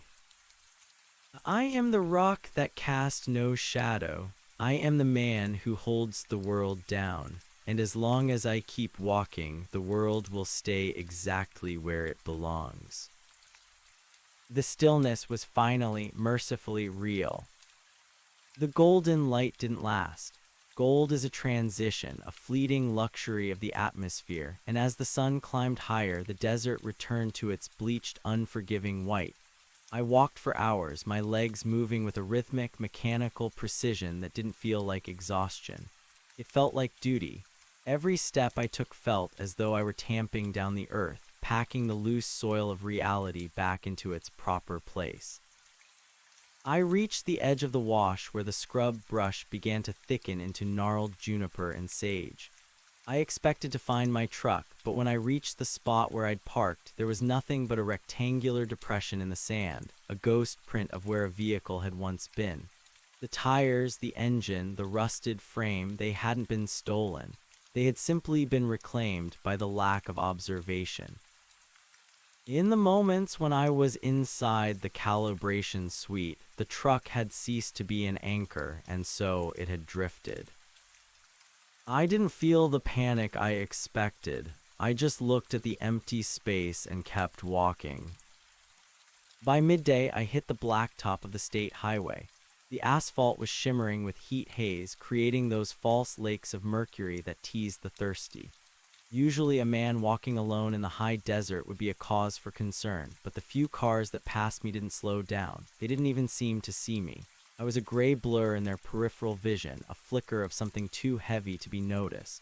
I was the static in the background of their lives. I walked until the sun began its descent again, and the silhouette of a gas station appeared on the horizon like a jagged tooth. It was a derelict place, 2 pumps with cracked glass and a small convenience store with a faded open sign that hummed with a dying neon buzz. I walked inside. The air was thick with the smell of stale coffee and floor wax. An old woman sat behind the counter, her skin like crumpled parchment, her eyes fixed on a small television flickering with a soap opera. "Just the water," I said, placing a gallon jug on the counter. She didn't look up. She scanned the jug, the red laser of the price reader bouncing off my chest for a second. In that moment, the red dot didn't just sit on my shirt. It seemed to sink into me, illuminating the gray smoke beneath my skin for a fraction of a heartbeat. She paused, her hand stayed on the jug, and she slowly turned her head to look at me. Her eyes widened, not in fear, but in a strange, painful recognition. "You're one of the menders," she whispered. Her voice was like dry leaves skittering across a driveway. "I don't know what you mean," I said, reaching for my wallet. "Don't bother with the paper," she said, pushing my hand away. Her fingers were cold, but they had a grip like iron. "Your money doesn't have the weight anymore. You've been to the suite. I can see the silver in your sweat." I pulled my hand back, my heart beginning that familiar, frantic drumming. "Who are you?" "I was a surveyor's wife," she said, leaning back, her gaze returning to the television. 40 years ago, he went out to check a deviation in the panhandle and came back with eyes like yours. He spent the rest of his life sitting in the backyard, staring at the grass, trying to make sure it didn't float away. He said the world was a kite and he was the string. When he died, the house groaned for 3 days straight. I had to bolt the furniture to the floor. She finally looked at me again, and there was a terrible pity in her expression. "You think you're free because you balance the scale, Elias, but the scale is always tipping. You didn't just fix the anchor. You became the ballast. You can't ever stay in one place for too long, or the ground beneath you will become too dense to support life. And you can't leave the grid, or the sky will pull the people up into the black." "I just want to go home," I said, the words feeling small and pathetic. "You are home," she said, gesturing to the empty, echoing store. "This is it, the maintenance of the mundane." I took the water and walked out. I didn't look back. As I walked along the shoulder of the road, the moon rose, a pale, bloated thing that felt dangerously close. Under its light, I saw the first sign that the balance I had achieved was a fragile, monstrous thing. A coyote stepped out from the brush 20 yards ahead of me. It didn't slink or trot. It moved with a jerky stop-motion gait. As it crossed my path, I saw its shadow. The shadow was disconnected from its paws, trailing 3 feet behind it like a discarded pelt. The coyote didn't seem to notice, but as it passed through the radius of my presence, the weight I now carried, the shadow snapped forward, tethering itself violently back to the animal's feet. The coyote yelped, a sound of pure, existential confusion, and bolted into the dark. I wasn't just walking, I was radiating a field of reality. I was a walking law of physics, dragging the world back into its skin wherever I went. I reached the outskirts of my town by the following evening. It looked the same, but the sameness felt forced, like a stage set that had been hastily repaired after a fire. The streetlights flickered with a rhythm that matched my heartbeat. The trees seemed to lean toward me as I passed, their roots straining against the soil. I went to my house. The door was unlocked just as I'd left it. The kitchen counter still had the hole where the phone had dissolved, but the edges of the porcelain were no longer black. They were a dull, matte gray, the color of lead. I sat on my bed and waited for the woman to call again. I waited for the ranger to appear in the corner of the room. I waited for the walls to start talking. But there was only silence, a heavy, suffocating silence that felt like being buried alive in wool. I fell into a deep, dreamless sleep, and when I woke, the sun was streaming through the windows. For a moment, I forgot. I reached for my phone on the nightstand, but my hand stopped midair. There, on the white plaster of the wall opposite my bed, was a mark. It wasn't a shadow. It was a line of text etched into the paint as if by an invisible stylus. Stabilization successful. Proceed to coordinate 44.912 minus 123.031. I knew those coordinates. They weren't in the desert. They were back in Oregon, near the library, near the place where the thin thoughts of the dead lived. I stood up and the floorboards didn't just creak, they groaned with the sound of shifting tectonic plates. I looked in the mirror. My face was mine, but my eyes, the pupils were no longer round. They were perfectly square like the apertures of a surveyor's transit. I went to the kitchen and opened the junk drawer. I found a compass I'd bought years ago for hiking. I set it on the table. The needle didn't point north, it pointed at me. No matter where I moved in the room, the needle tracked my heart. I wasn't a man anymore. I was a landmark.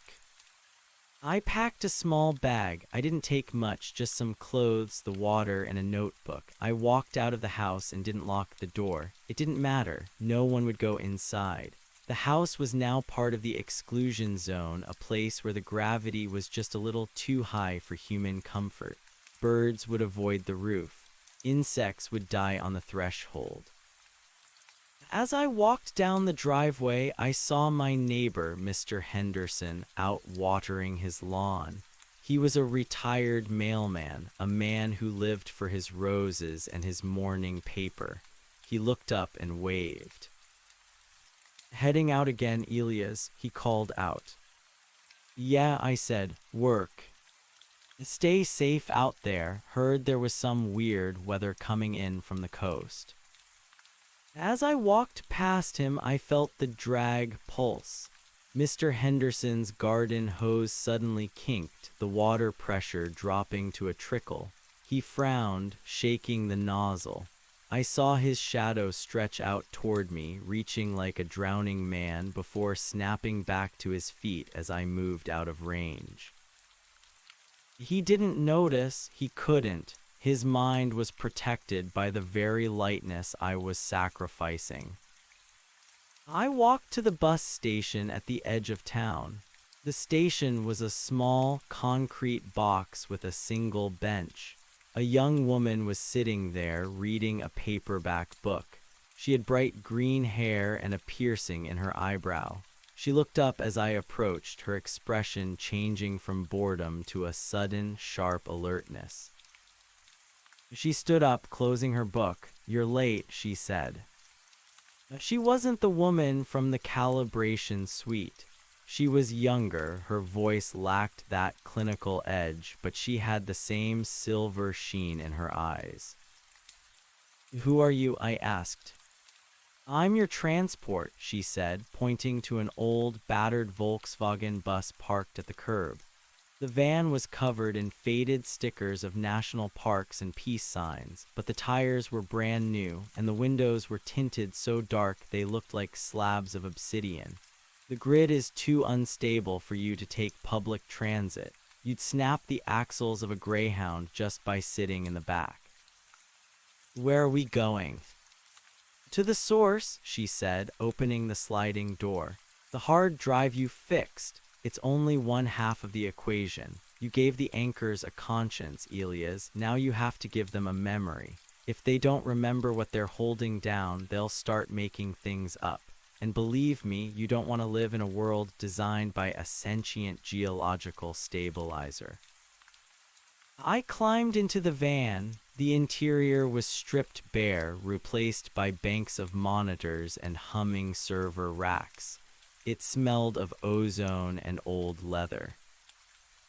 As she pulled out onto the highway, I looked out the window at my town. It was shrinking in the distance, a small cluster of lights against the vast, dark throat of the desert. I felt a pang of loss, a sharp, heavy needle in my chest. "Don't look back," the girl said, her eyes fixed on the road. "The more you look at it, the more you pull on it. Let it go. Let it be light." "Why me?" I asked, watching the monitors. They were displaying topographical maps of the Pacific Northwest, but the maps were moving, the contour lines swirling like liquid. "Because you were the only one who tried to break it," she said.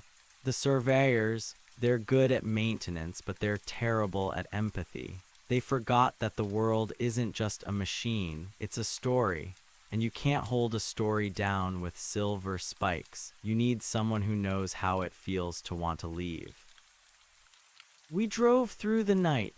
The van moved with an impossible smoothness, as if it weren't touching the road at all. Outside, the landscape began to change. The dry, jagged shapes of the desert gave way to the towering, dark silhouettes of the Cascades. The air grew wet and heavy, the scent of pine and damp earth pressing against the glass. I watched the monitors. We were approaching the coordinates. "What's at the library?" I asked. "The index," she said. "The surveyors didn't just map the land, they mapped the people.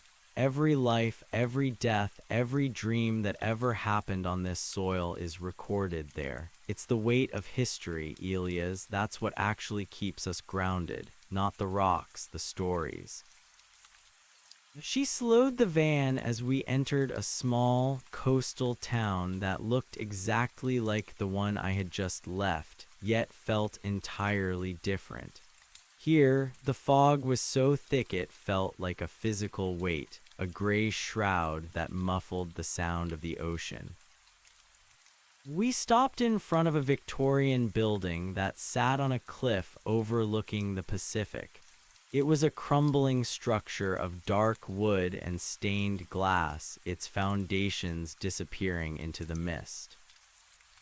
"This is it," she said, turning off the engine. "The annex of lost weights." I stepped out of the van. The sound of the waves was a low, rhythmic thrumming that vibrated in my marrow.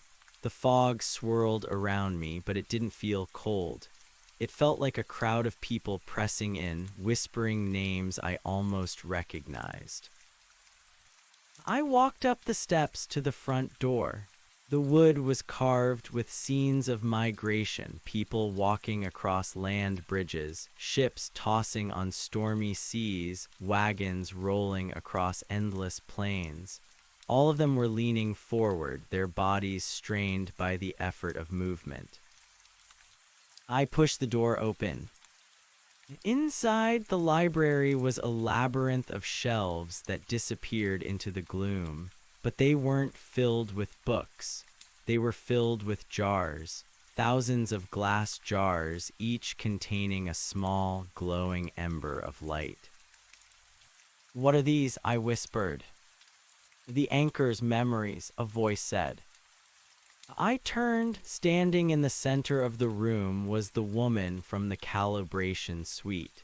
She looked exactly the same, her silver eyes reflecting the thousands of jars. "Every time an anchor is reset, it loses a piece of itself," she explained. "It forgets why it's holding the world. It forgets the people. It forgets the love and the grief. And when it forgets, it becomes cold. It becomes the ebon point." She walked over to a shelf and picked up a jar. Inside, a soft blue light pulsed slowly. "This is the memory of a woman in 1842 who lost her wedding ring in a stream," the woman said. "The weight of her loss helped hold the valley together for 60 years. But when the surveyors came, they digitized it. They turned her grief into a coordinate." She looked at me, and for the first time, I saw a flicker of something like anger in her silver eyes. "You brought the light back, Elias, but the light is empty. You have to fill it. You have to take these memories and put them back into the grid. You have to remind the earth what it's holding." "How?" She pointed to a large, circular pit in the floor of the library.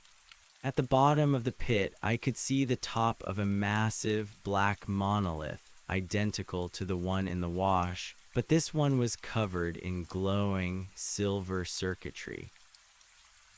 "You have to go down there," she said. "You have to carry the jars, all of them." I looked at the thousands of jars lining the walls. The task seemed impossible. The weight of all those lives, all those moments, it would crush me. "I can't carry all that," I said.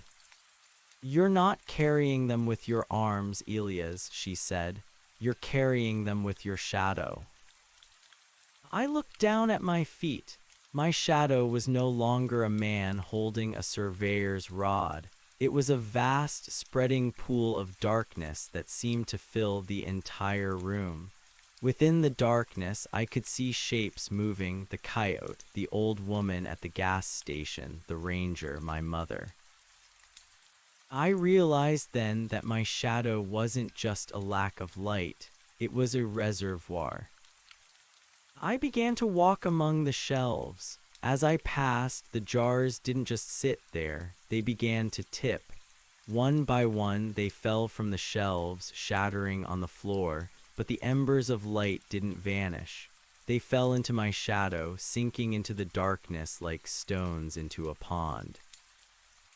With every jar that broke, I felt a new weight settle into my soul.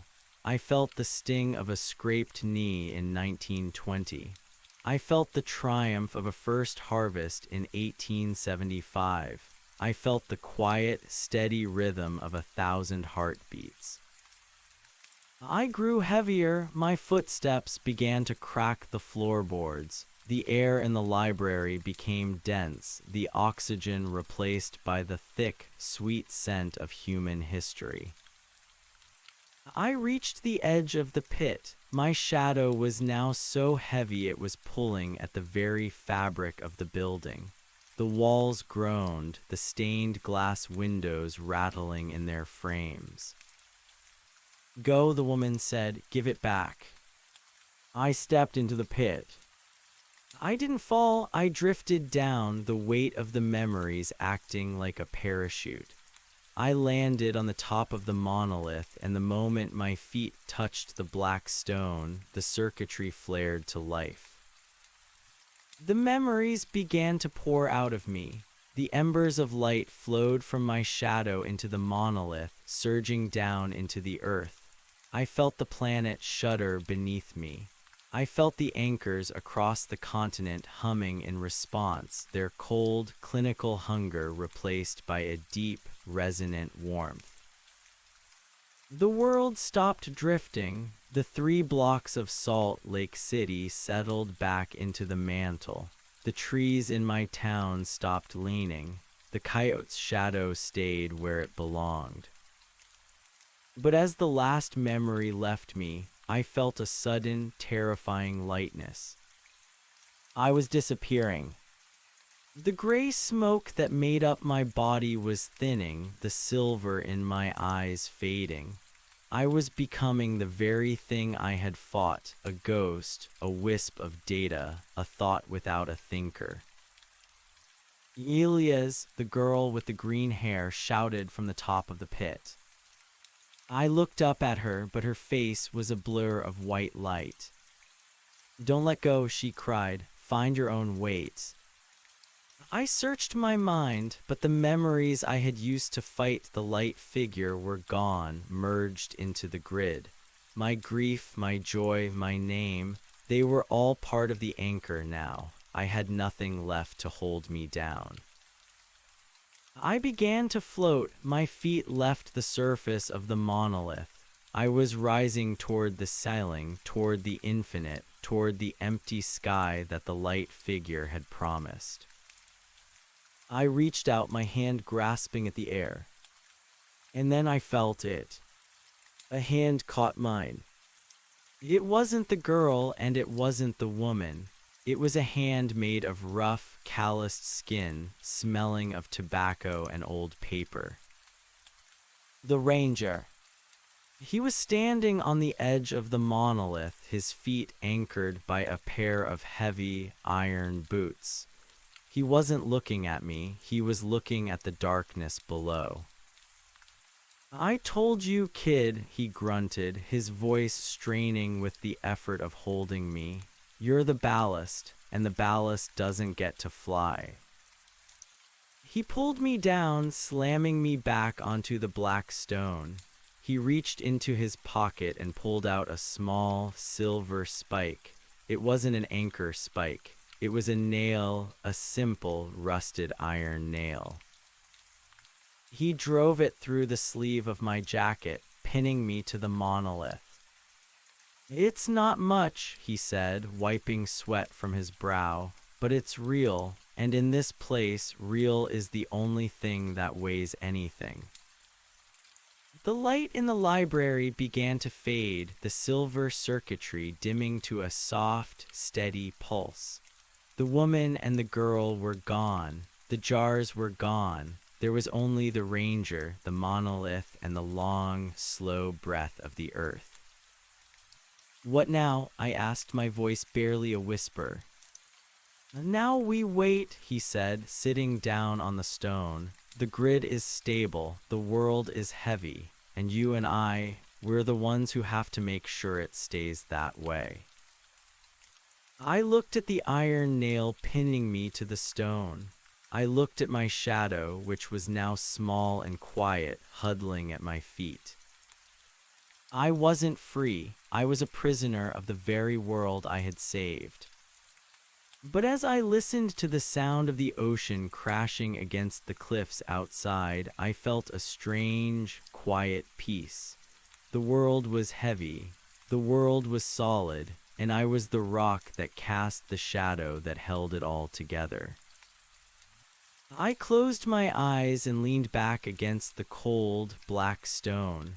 I could feel the heartbeat of the planet, slow and steady, a rhythm that I now knew by heart. I am Elias, I am the anchor, and I am finally heavily home. The silence that followed was not the suffocating wool of the desert, but the thick, humid silence of a cellar where things are left to ripen. I stayed pinned to the monolith by that rusted iron nail for what felt like hours or perhaps days. Time in the annex didn't move in a straight line, it coiled like a sleeping snake. The ranger didn't speak. He sat with his elbows on his knees, staring into the dark recesses of the pit. Every so often, he'd reach out and touch the black stone of the monolith, his fingers tracing the now dormant silver circuits. He looked older than he had in the desert. The lines on his face were deeper, like canyons carved by a flash flood that had long since dried up. "You're wondering if you're dead," he said finally, without looking at me. "The thought crossed my mind," I replied. My voice sounded different, thicker, as if my vocal cords had been replaced with copper wire. "You're not dead, you're just localized. You've been assigned a permanent position on the map. Most people spend their whole lives trying to find where they belong. You don't have that problem anymore. You're exactly where you have to be." He stood up, the iron boots clanking against the stone. He reached down and gripped the head of the nail he'd driven through my sleeve. With a sharp tug, he pulled it free. I didn't float away this time. The weight of the memories I had channeled, the lost weights, had left a residue in my marrow. I felt like I was made of lead and wet earth. "Can I leave?" I asked, testing my legs. They felt heavy but functional. "The annex has 3 floors, the ranger said, gesturing toward a spiral staircase made of wrought iron that I hadn't noticed before. "The pit is the foundation. The ground floor is the intake. The top floor, well, that's where the view is. You can go wherever you want within the perimeter, Elias, but the perimeter is tight. If you step off the cliff into the ocean, you won't drown. You'll just hang there in the air until the tide pulls the coast out to meet you. You're the center of gravity now. The world follows you." He started climbing the stairs, and I followed. My shadow trailed behind me, thick and ink black, devouring the light of the few remaining glowing jars on the shelves. As we reached the ground floor, I saw the girl with the green hair. She was sitting at a heavy oak desk, sorting through stacks of what looked like old Polaroids. She didn't look up as we passed. "The 405 freeway just stabilized," she muttered, more to herself than us. "But we lost a dog park in Glendale. It just folded. I need a wait for a golden retriever named Buster. Anyone got a lead?" The ranger ignored her and led me toward the front door. We stepped out onto the porch. The fog had lifted slightly, revealing the jagged coastline of Oregon. The Pacific was a churning cauldron of slate-gray water, hitting the rocks with a violence that felt honest. "Look at the horizon," the ranger said. I looked. At first it seemed normal, but then I saw them. Thin, vertical lines of shimmering light rising from the sea and the distant hills. They were like needles stitching the sky to the earth. "Those are the secondary anchors," the ranger explained. "They're holding the big pieces, but they're machines. They don't have the instinct. They don't know when to pull and when to let go. That's what you're for. You're the regulator." He handed me a pair of binoculars. I put them to my eyes and adjusted the focus. Through the lenses, the world looked different. I could see the tension in the air, vibrating strings of probability that connected every tree, every wave, every bird. In some places, the strings were frayed, glowing a sickly neon green. In others, they were snapped entirely, the ends whipping uselessly in the wind. "The surveyors thought they could automate reality," the ranger spat. "They thought if they just mapped every atom, they could keep the world from dissolving. But they forgot that reality is a consensus. It's a group effort. When people stop believing in the ground beneath their feet, the ground stops being there. You're the one who reminds them, not by talking, but by being." I lowered the binoculars. "I'm a ghost story," I said. "A myth used to keep the map straight. Better than being a glitch, he countered. He walked to the edge of the porch and leaned against the railing. I used to be like you. Well, not exactly. I was a field agent. I was the one who went out when the thin thoughts started manifesting. I'd find the people who were slipping and I'd give them something heavy to hold. A stone, a book, a secret. Most of the time it worked. Sometimes I was too late. He turned to look at me, his eyes clouded with a sudden, sharp grief. I had a daughter. She was a lever. She didn't want to be held down. She thought the world was a cage. One day she just drifted. I watched her walk out into the backyard and she just kept walking right up into the blue. She didn't fall. She just got smaller and smaller until she was just a speck. Then she was gone. He looked back at the ocean. That's why I joined them, the surveyors. I wanted to make sure no one else ever drifted away, but I realized too late that their way.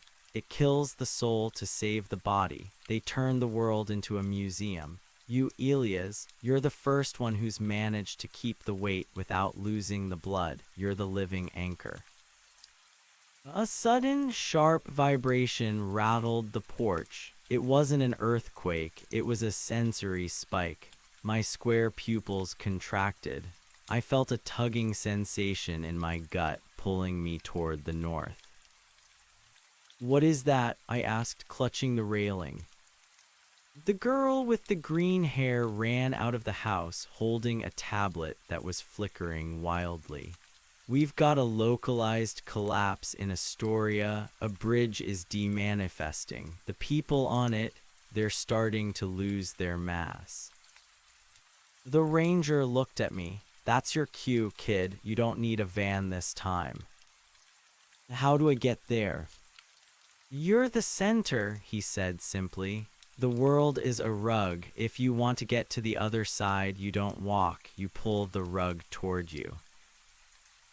He stepped back, giving me room. "Think about the bridge. Think about the cold iron, the salt spray, the sound of the tires on the grating. Don't think about the distance. Distance is a lie the surveyors told us to keep us organized. Think about the weight of that bridge." I closed my eyes. I reached out with my mind, not into the air, but into the ground. I felt the massive concrete pylons of the Astoria Megler Bridge, miles away, rooted deep in the silt of the Columbia River. I felt the panic of the drivers as their cars began to feel light, their tires losing grip on a road that was turning into mist.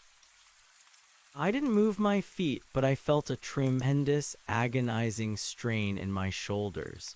It felt like I was dragging a mountain by a single thread. I leaned back, digging my heels into the wooden porch of the annex. My shadow stretched out, turning into a long, dark ribbon that raced across the landscape, faster than the speed of light. I gripped the idea of the bridge and I pulled. The sound was deafening, a roar of wind and grinding stone. The air around me distorted, the colors of the ocean and sky bleeding together into a bruised purple. For a second, I felt like I was being torn in half, my physical body in one place and my weight in another. Then, with a violent thump that knocked the wind out of me, the world snapped into focus.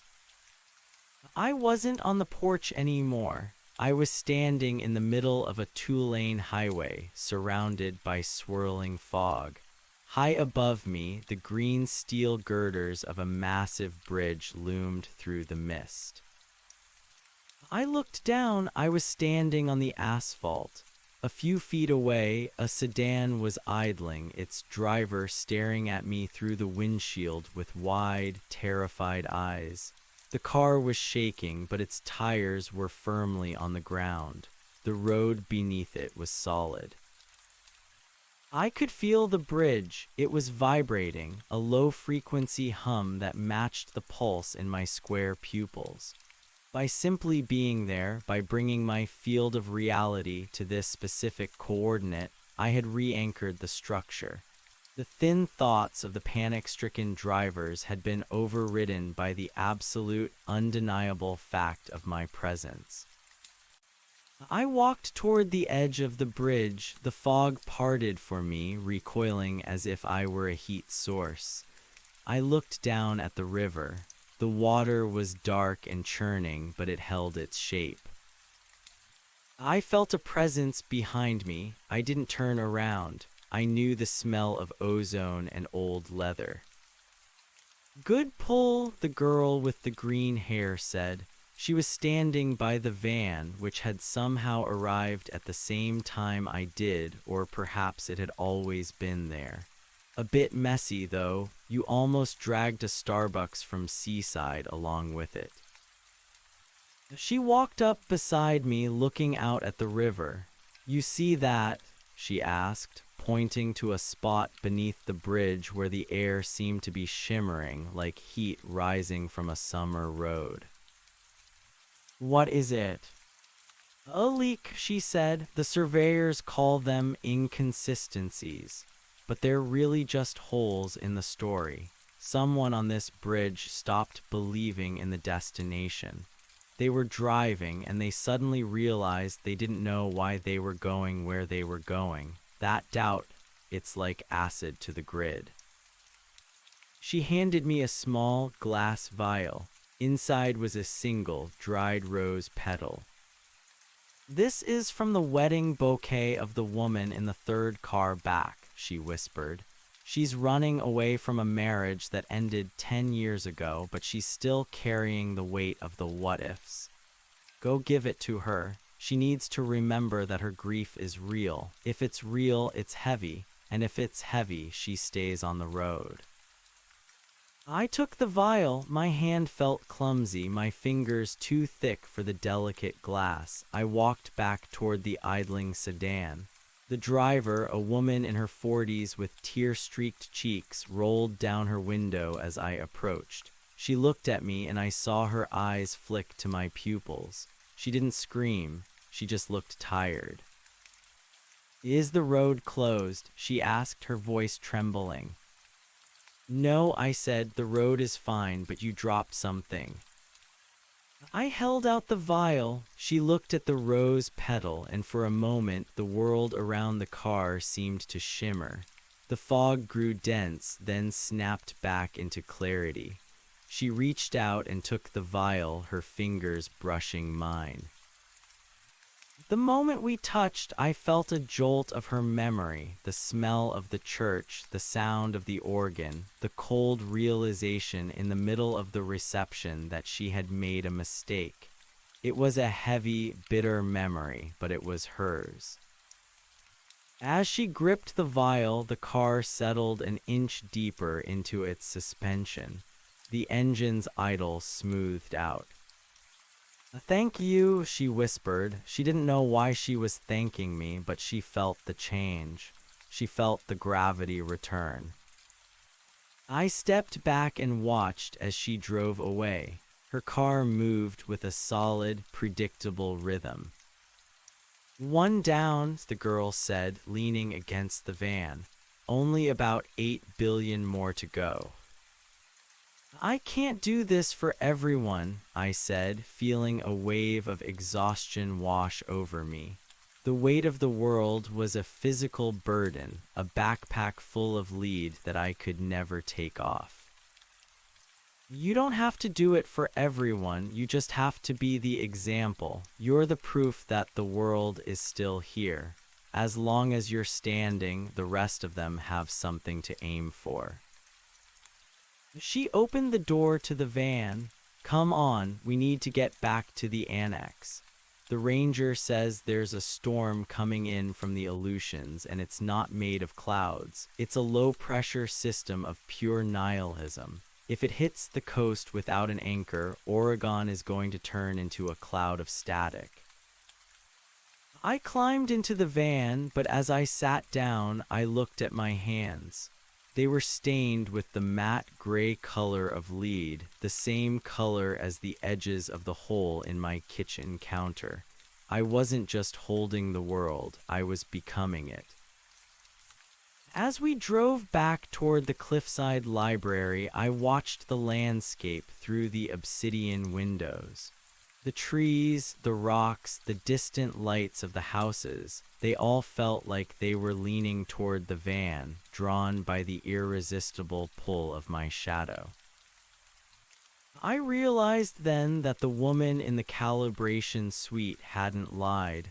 I had achieved balance, but balance wasn't a state of rest. It was a state of constant, agonizing tension. I was the rope in a tug-of-war between the infinite void and the crushing weight of existence. We reached the annex as the sun was beginning to set. The sky was a bruised, angry red, the clouds swirling in patterns that didn't follow the wind. The ranger was waiting on the porch. He looked up as I got out of the van. "The storm's early," he said, his voice grim. I looked out at the horizon. The shimmering lines of the secondary anchors were flickering, their light turning a frantic, staccato white. The ocean was beginning to lose its color, the waves turning into translucent ribbons of gray. "What do I do?" I asked. The ranger handed me the heavy iron boots he had been wearing. "Put these on," he said. "Then go to the top floor. There's a balcony that overlooks the sea. And then you stand there," he said. "You stand there and you remember everything. You remember the girl in the desert. You remember the coyote. You remember the smell of the rain in your backyard. You remember the hole in your counter. You remember being a man named Elias who lived a small, mundane life." He put a hand on my shoulder. His grip was like a vice.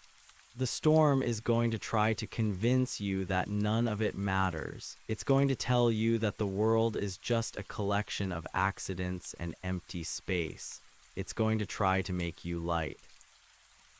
He leaned in close, his silver eyes burning with a fierce, desperate intensity.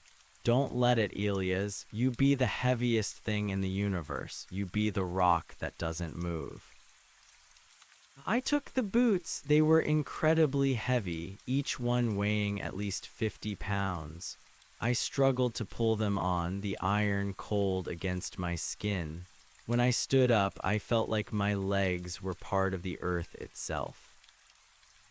I walked into the library, past the girl who was now frantically typing on her tablet, and climbed the stairs to the top floor.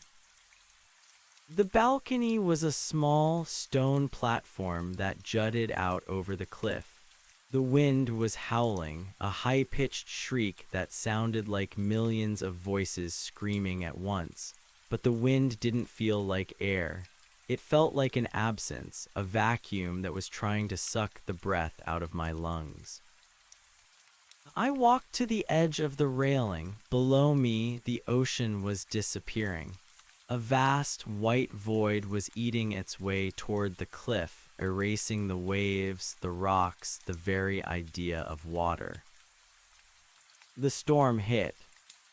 It wasn't a physical blow, it was a mental assault. Suddenly, I couldn't remember my mother's face. I couldn't remember the name of the street I grew up on. The memory of the water I had drunk in the desert felt like a dream I'd had years ago. I felt my feet begin to lift. Even with the iron boots, the lightness was taking hold. My body felt like it was made of smoke, my bones turning into hollow reeds. "It doesn't matter," a voice whispered in the wind. "It's all just data. It's all just a story told by a dying star. Let go, Elias. Join the light. Be free." I looked down at the white void. It was beautiful. It was clean. It was a place where nothing ever hurt, where nothing ever broke, where nothing ever had to be heavy. I felt the iron nail in my sleeve, the one the ranger had used to pin me to the monolith. It was still there, caught in the fabric. I reached down and gripped it, the rusted metal biting into my palm. The pain was sharp. The pain was real. I am Elias, I whispered, my voice lost in the roar of the void. I thought of the woman on the bridge. I thought of the rose petal in the vial. I thought of the way her car had felt when the gravity returned. I am the anchor, I said louder this time. I slammed my foot down on the stone balcony. The iron boot cracked the masonry. I reached out with my shadow, spreading it wide, casting it out over the white void like a net. The darkness of my shadow hit the white light, and the two forces collided with a sound like a thunderclap. I felt the weight of every jar in the library, every memory in the grid, every stone in the mountains. I pulled them all into myself. I became a singularity of meaning. The white void recoiled, the ocean began to reappear, the waves crashing back into existence with a roar of triumph. The sky turned from a flat, empty white back to a deep, stormy gray. I stood there for an eternity, holding the line. I felt the storm clawing at me, trying to find a crack in my resolve, a single moment of doubt. But I didn't give it one. I was the rock. I was the law. Slowly, the wind began to die down. The voices faded into the background noise of the surf. The shimmering lines on the horizon stabilized, their light turning back to a steady, golden glow. I was trembling, my muscles screaming with the effort. My square pupils were wide, taking in the restored world. I looked down at my hand. The rusted nail had cut deep into my palm, and the blood that was dripping onto the stone wasn't red. It was a thick, shimmering silver.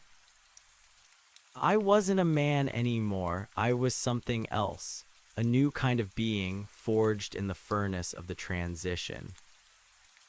I turned back toward the library. The ranger was standing in the doorway, watching me. He didn't smile. He didn't congratulate me. He just nodded.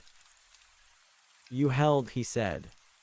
"For now," I replied, my voice sounding like grinding stones. "That's all we ever do, kid. We hold until we can't, and then we find someone else to take the nail." He walked over to me and looked out at the sea. The sun had finally set, and the first stars were beginning to appear in the sky. They didn't look like distant suns. They looked like the glowing embers in the jars scattered across the velvet dark. "The surveyors are going to want a report," the ranger said.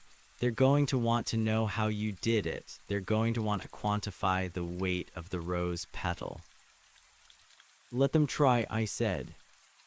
I looked down at my shadow. It was no longer a pool of darkness. It was a map.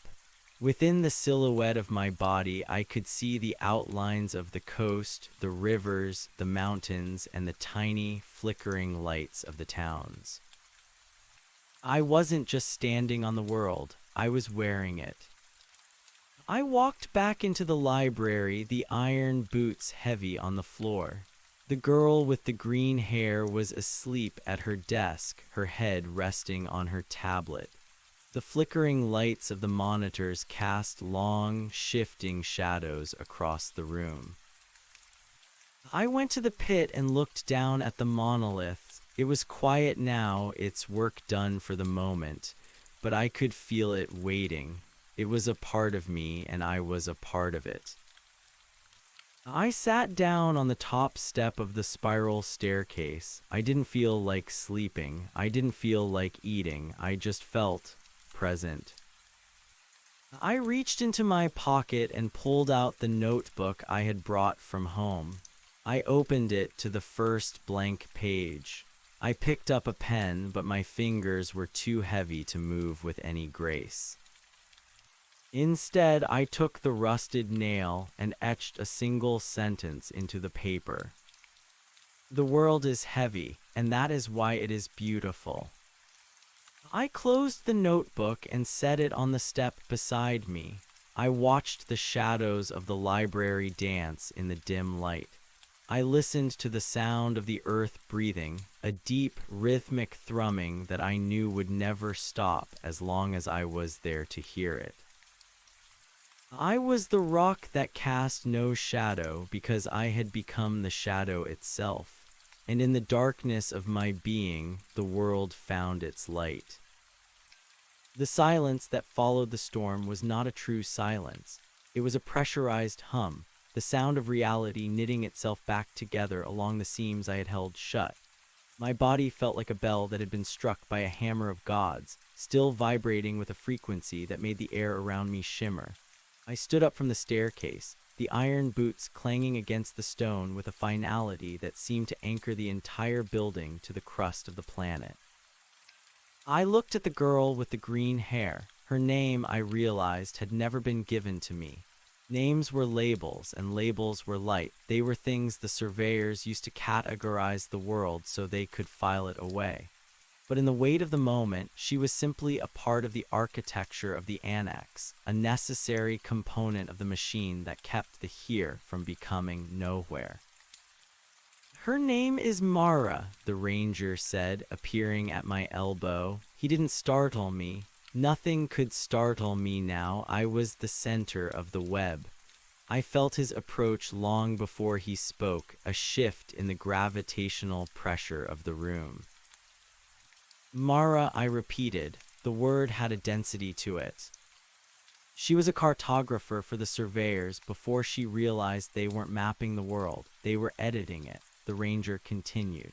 He walked to a window and pressed a hand against the glass. They'd find a village that didn't fit the narrative of progress or a forest that held too many ghosts, and they'd just recalibrate, soften the edges until the people there forgot why they existed. Then the village would drift. She couldn't stand the erasure. So she stole the grid key and came here. I looked at my hands again. The silver blood had dried, leaving a metallic sheen on my skin. What happens now? The storm is gone, but the world feels brittle.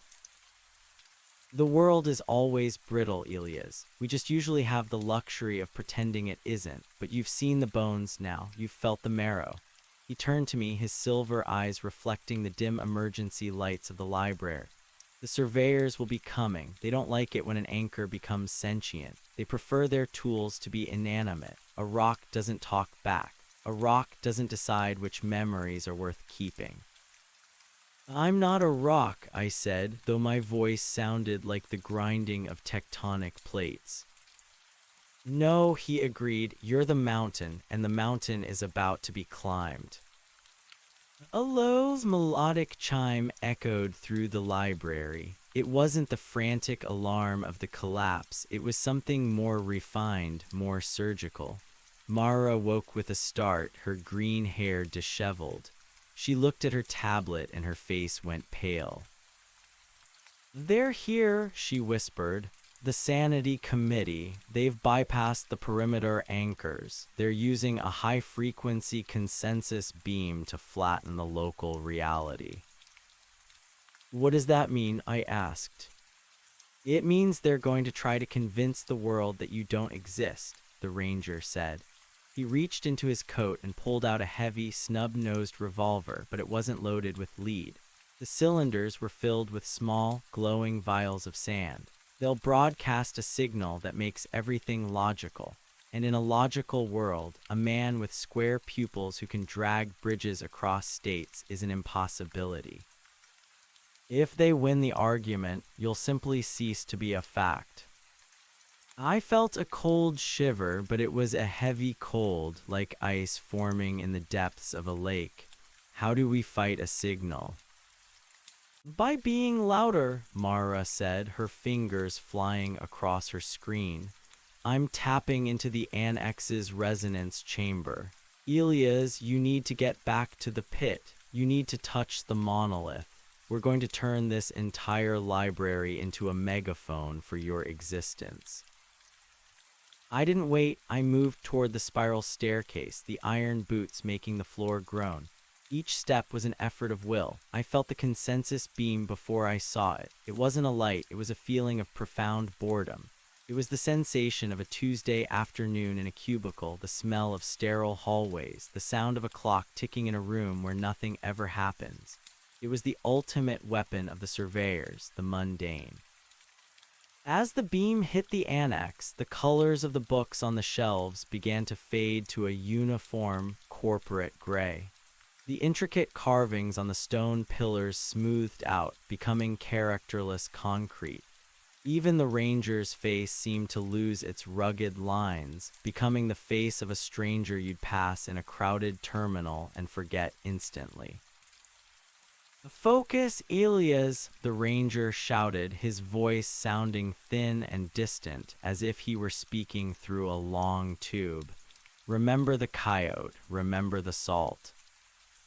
I reached the edge of the pit. Below, the monolith was flickering. It was struggling to maintain its shape against the onslaught of logic.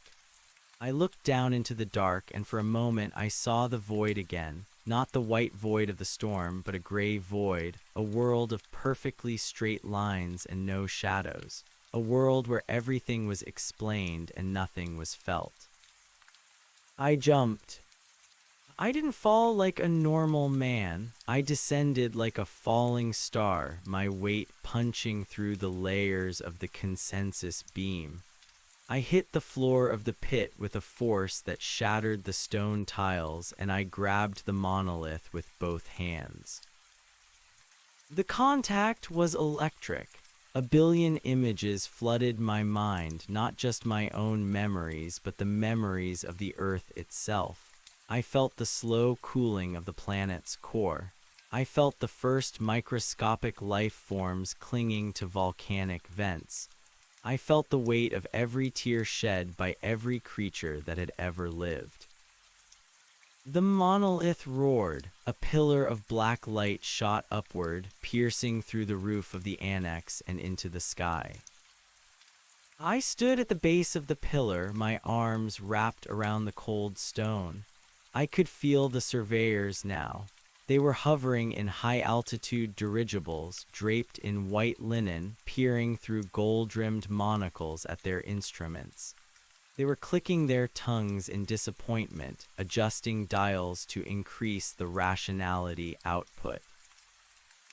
"Error," their machines hummed. "Anomalous mass detected. Fact-check failure at coordinate 46, 1874 degrees N. Reality breach in progress." I pushed back. I didn't use words. I used the raw, unrefined data of life. I threw the smell of a wet dog at them. I threw the sting of a paper cut. I threw the jagged, irrational joy of a first kiss and the crushing, illogical weight of a funeral. I threw the way the light hits a broken bottle in an alleyway at sunset. The consensus beam shattered. Up above in the library, the colors snapped back with a violent intensity. The books didn't just regain their hue, they bled ink. The carvings on the pillars became so deep they seemed to reach into other dimensions. I heard a sound like glass breaking on a cosmic scale. Outside, the surveyors' dirigibles were being forced down, their logic engines stalling as they encountered the sheer, stubborn fact of my presence. They couldn't exist in a world that was this real. Their white linen suits began to stain with the dust of the earth. Their monocles cracked. I let go of the monolith and slumped to my knees, gasping for air. The black light subsided, leaving only a faint, pulsing glow in the center of the stone. Mara and the ranger appeared at the edge of the pit, looking down. Mara was grinning, her green hair practically glowing. The ranger looked older, more tired, but there was a grim satisfaction in his eyes. "You broke their instruments," Mara called down. "The local reality is so thick right now you could cut it with a knife. They won't be able to broadcast in this sector for a decade." "Is it over?" I asked, my voice a raspy whisper. No, the ranger said, it's never over, but you've bought us time, and you've shown them that the anchor can fight back.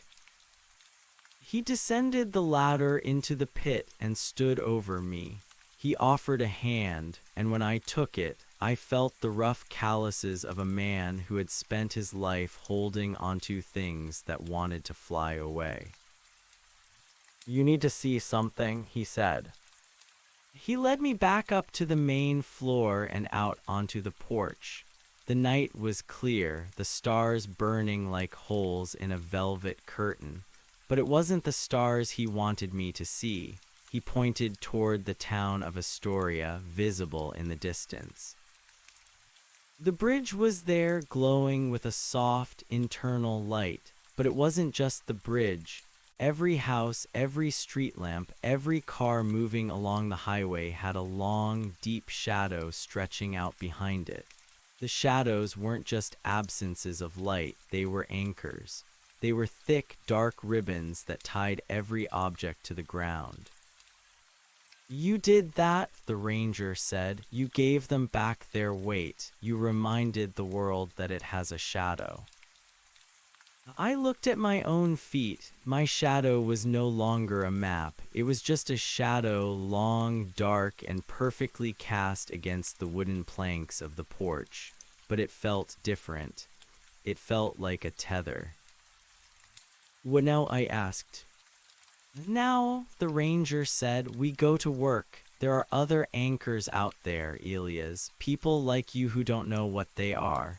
People who think they're going crazy because they can feel the world thinning. We have to find them before the surveyors do. We have to build a network.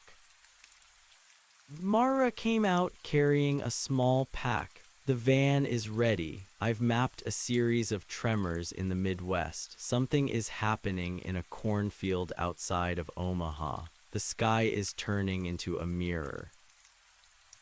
I looked back at the library, the great repository of everything that was heavy and true. I thought of my small house, the hole in my counter, the coyote in the desert. Those things belonged to a different life, a life that was light enough to be carried. This new life, this life had a gravity all its own. Omaha, I said, the word feeling like a stone in my mouth. Let's go. As we walked toward the van, I felt the iron boots sinking slightly into the soft earth of the cliffside. I didn't mind the weight. In fact, I welcomed it. Every pound was a promise. Every ounce of pressure was a guarantee that the ground would still be there when I took my next step. We climbed into the van. Mara took the wheel and the ranger sat in the back, cleaning his sand-filled revolver. I sat in the passenger seat, looking out at the dark expanse of the Pacific. Elias, Mara said as she started the engine. One more thing. Yeah. Don't look in the rearview mirrors. Why not? Because, she said, shifting into gear, when you're the anchor, you don't look at where you've been. You only look at where you're holding. The van pulled away from the annex, winding down the cliffside road. I kept my eyes fixed on the horizon, on the place where the stars met the sea. I felt the vibration of the engine, the sway of the chassis, the friction of the tires on the asphalt. It was all real. It was all heavy. And for the first time since I had woken up in the desert, I wasn't afraid of drifting away. The road stretched out before us, a dark ribbon of certainty in a world that was always trying to turn into a dream. We drove into the heart of the night, three ghosts in a heavy machine, chasing the shadows that the rest of the world had forgotten how to cast. I reached out and touched the dashboard. It was cold, hard plastic. It was a fact. I gripped it tight, my square pupils reflecting the dashboard lights, and I felt the weight of the entire continent pressing down on the tires. It was a beautiful burden. As we reached the main highway, the first hints of dawn began to gray the eastern sky. The light wasn't the sterile white of the surveyors, nor the terrifying void of the storm. It was a slow, heavy amber, the color of honey and old wood. I watched the sun rise, and as the first rays hit the van, I saw our shadow stretch out across the road, miles long and impossibly dark. It was an anchor that reached across the world, and as long as I was there to cast it, the world would never be light enough to disappear. I closed my eyes and listened to the hum of the road. I was Elias, I was the rock, and I was finally home in the heart of the weight. The van smelled of ozone, old paper, and the sharp, metallic tang of the Ranger's gun oil. It was a heavy vehicle, a modified transit bus with reinforced axles that groaned under the invisible weight I brought into the cabin. Every time we hit a pothole, the suspension didn't just bounce, it slammed, the sound echoing like a hammer on an anvil.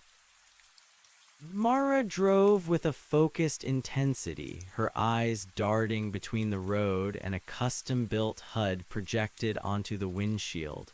A shimmering topographical map that didn't show roads so much as density gradients. The Ranger, whose name I still didn't know, he seemed to exist outside the requirement of a name, sat in the shadows of the back bench. He was feeding the glowing vials of sand into a leather bandolier. "The Midwest is different," the Ranger said, his voice cutting through the rumble of the engine. "Out here on the coast, the world has the ocean to lean against. The water acts as a buffer, but the plains are thin. There's nothing but grass and sky for 1,000 miles. When the surveyors start flattening things out there, the reality doesn't just fray, it snaps." I looked out the window. We were crossing the border into Idaho, the jagged teeth of the mountains beginning to give way to the long, rolling swells of the high desert. The sun was higher now, and the world looked painfully vivid. I could see the individual needles on the pine trees miles away. I could see the microscopic fractures in the basalt cliffs. It was exhausting, this high-definition existence. My square pupils refused to contract, drinking in every stray photon, every grain of dust. "How many of us are there?" I asked. "The anchors." "Not enough," Mara answered without looking back, "and fewer every year. The surveyors have been efficient. They've turned wonder into superstition and weight into burden. They've convinced people that a life without friction is the ultimate goal. But friction is the only thing that keeps you from sliding off the edge of the map." She tapped a finger on her screen. "We're picking up a resonance, small but distinct. It's about 50 miles ahead, a farmhouse. The readings show a localized gravity spike. It's likely a sleeper, someone who started to anchor without realizing it. If we don't get to them before the consensus beam finds the frequency, they'll be corrected out of existence." The correction, the word felt like a cold needle in my spine. I thought of the way the library had started to turn gray, the way the history had begun to smooth over into a bland, forgotten present. "What happens if we're too late?" I asked. The Ranger stopped his work and looked at me. "You ever see a photograph that's been left in the sun too long? The faces fade first, then the background. Eventually, you're just holding a piece of white paper. That's what happens to a town when it loses its anchor. People wake up and realize they don't know why they live there. They stop planting crops. They stop fixing the roofs. They just wander off. And a year later, there's no record the town was ever on the map." The van accelerated. We were moving at a speed that felt reckless, the landscape blurring into a smear of ochre and gold. I felt the pressure in my chest increasing. It wasn't just my own weight anymore. I was beginning to feel the pull of the farmhouse Mara had mentioned. It was like a distant magnet tugging at the silver blood in my veins. As we crossed the state line into Wyoming, the sky began to change. It wasn't the natural transition of weather. The clouds were forming into perfect, repetitive hexagons. The blue of the sky was becoming a flat, matte shade, the color of a computer desktop. "They're already broadcasting," Mara hissed. "They're trying to stabilize the sector before we arrive." "Hold on," the ranger said, bracing himself. I felt a hum in my teeth. It was the boredom again, that crushing sense of the mundane. The road ahead began to look like a generic loop from a low-budget simulation. The fence posts were perfectly spaced, identical down to the wood grain. The grass was a uniform height. "Elias," the ranger barked, "give it some weight, don't let them simplify the path." I didn't know how to give it weight on command. I reached deep inside, looking for that feeling I'd had at the monolith, the memory of the rose petal, the rusted nail, the silver blood. I thought about the smell of my father's old coat, the way the salt air at the annex had stung my lungs, the jagged, ugly beauty of a world that didn't fit into a box. I slammed my iron-shod boot onto the floor of the van.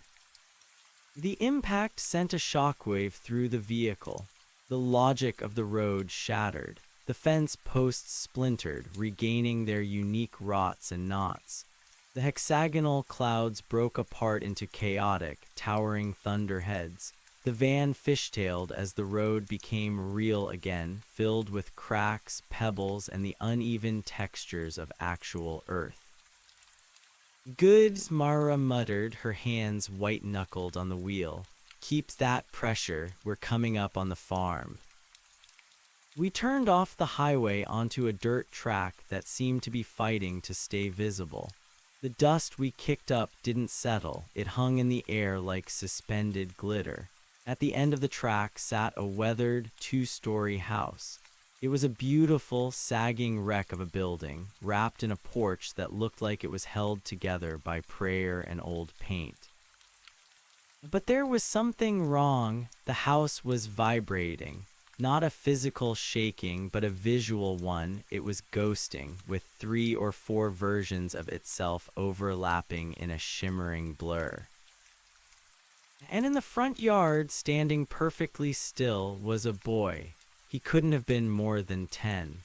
He was holding a glass jar, and inside the jar, a small whirlwind of dirt and dry leaves was spinning with impossible speed. "He's a natural," the ranger whispered, sliding the van door open before we had even fully stopped. "He's trying to contain a localized collapse with a mason jar. He's going to burn out his heart." I jumped out of the van. The ground here felt soft, like walking on a trampoline. The boy didn't look at me. His eyes were fixed on the jar. His skin was translucent, and I could see his veins. They weren't blue or silver. They were a deep, burning amber. "The surveyors are overhead," Mara shouted, pointing her tablet at the sky. I looked up. High above the hexagonal clouds, I saw them. 3 silver spheres, perfectly smooth, reflecting nothing. They weren't dirigibles this time. They were something more advanced, probes designed to scrub the irrational from the landscape. A beam of pale, flickering light shot down from the central sphere, hitting the roof of the farmhouse. The house began to flatten. The shingles turned into a 2D texture. The depth of the porch vanished, becoming a painted image on a flat surface. The boy let out a choked sob. The jar in his hands began to crack. "Elias, anchor him," the ranger yelled. He raised his revolver and began firing the vials of sand into the air. The vials shattered, creating small clouds of true grit, concentrated pockets of reality that slowed the surveyor's beam, turning the pale light into a sludge of brown and gray. I ran toward the boy. The closer I got, the harder it was to move. The air was becoming thin, devoid of the weight I needed to breathe. I felt like I was being pulled into a vacuum of pure logic. A boy is a collection of cells, a voice whispered in the back of my mind, a cold, synthesized voice that sounded like 1,000 bureaucrats speaking in unison. A house is a temporary arrangement of timber. The whirlwind is a meteorological anomaly. All can be reduced, all can be simplified. Why struggle for the complex when the simple is so much more efficient? Because the simple is a lie, I roared. I reached the boy just as the jar shattered. The whirlwind erupted, a funnel of raw, unmapped energy that threatened to tear the boy's spirit right out of his body. I didn't think. I wrapped my arms around him, pulling him against the cold, hard iron of my boots and the silver fire in my chest. I became the rock. I planted my feet into the dirt, and this time I didn't just stand. I rooted. I felt my consciousness travel down through the soles of my boots, past the topsoil, past the clay, down into the deep, ancient granite of the continental plate. I hooked myself into the very foundation of the world. The beam from the spheres hit me. It felt like a mountain of feathers, light, soft, and utterly suffocating. It tried to convince me that my square pupils were a birth defect, that the silver blood was a toxin, that the Ranger and Mara were hallucinations brought on by heat stroke. I ignored it. I focused on the boy. I felt his heartbeat, fast, terrified, and wonderfully erratic. I felt the heat of his breath. I felt the rough fabric of his denim overalls. Hold on to me, I told him. My voice was a landslide. I'm the shadow, you're the light. We aren't going anywhere. The boy looked up at me and his eyes cleared. The amber in his veins stabilized, turning into a steady, warm glow. He gripped my forearms with surprising strength. They're trying to take the colors, he whispered. Let them try, I said. I looked up at the silver spheres. I didn't use the monolith this time. I used myself. I projected the weight of every mile I had walked, the memory of the bridge I had held, the sheer, undeniable fact of my existence. I pushed the here back into the nowhere. The spheres vibrated. One of them began to glow a dull red, its surface pitting and rusting as it encountered the impurity of my presence. It couldn't handle the complexity. It couldn't process a human being who was also a mountain. With a sound like a giant sigh, the spheres retreated. They didn't fly away. They simply faded, their logic failing to find a foothold in the dense, heavy reality I had created. The farmhouse snapped back into 3 dimensions. The shingles regained their grit, the porch its sag. The whirlwind in the yard dissipated, leaving only a few fallen leaves and the smell of ozone. I let go of the boy. He stumbled back, gasping, his skin returning to a normal, healthy hue. He looked at the shards of the glass jar at his feet, then back at me. Who are you? He asked. We're the people who keep things from floating away, I said. The Ranger and Mara walked over. The Ranger looked at the boy, then at me, and gave a short, sharp nod. It was the closest thing to a well done I was ever going to get. His name is Toby, Mara said, checking her tablet. His parents, they're inside. They've been in a fugue state for 3 days. The surveyors were trying to erase the whole family because Toby wouldn't stop dreaming things into existence. Is he an anchor? I asked. No, the Ranger said, looking at the boy with a strange expression, something like envy. He's a weaver. He creates. You're the one who makes sure what he creates stays put. He's the kite, Elias. You're the string. Toby looked at the ranger, then at the van. Are you taking me away? We're taking you to a place where you can breathe, Mara said gently, where you don't have to keep the world in a jar. As we led the boy toward the van, I looked back at the farmhouse. It looked smaller now, just a tired old building in a vast field. But it was there. It was heavy. It had a shadow that stretched out across the dirt, a deep, dark anchor that no silver sphere could ever erase. We climbed back into the van. Toby sat between the ranger and me, his eyes wide as he looked at the equipment, the maps, and the glowing vials of sand. Where are we going? Toby asked. East, Mara said, turning the key. The resonance is building in the cities now. The surveyors are trying to flatten Chicago. They want to turn the skyline into a bar graph. I looked out the window as we pulled away.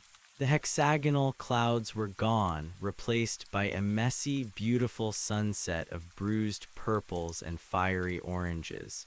The road was bumpy, the air was thick, and my iron boots felt like they weighed 1,000 pounds. I reached into my pocket and pulled out the notebook. I opened it to the page where I had etched that first sentence with the rusted nail.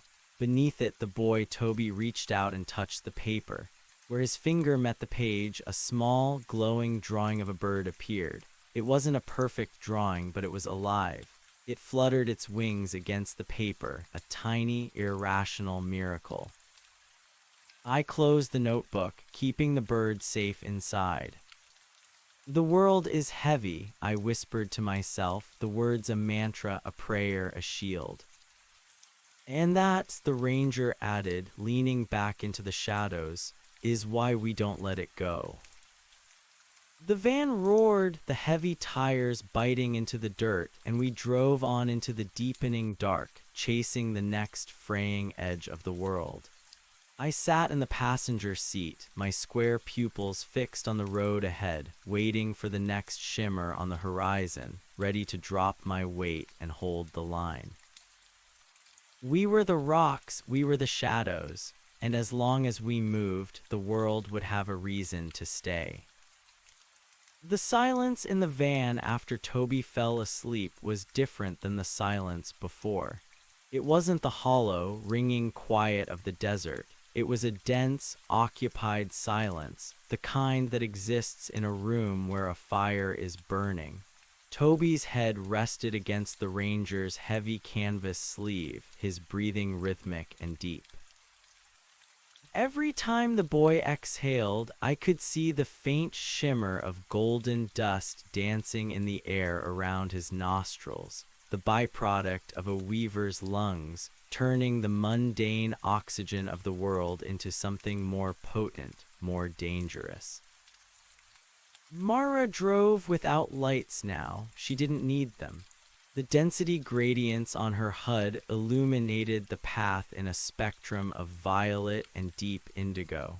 The road ahead wasn't a physical object so much as a channel of least resistance through a thickening fog of unreality.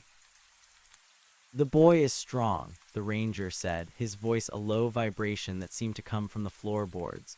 Too strong for his own good. If we hadn't reached him, he would have eventually folded that entire county into his jar just to keep it safe. That's the tragedy of a weaver without an anchor. They try to protect the things they love by pulling them out of time.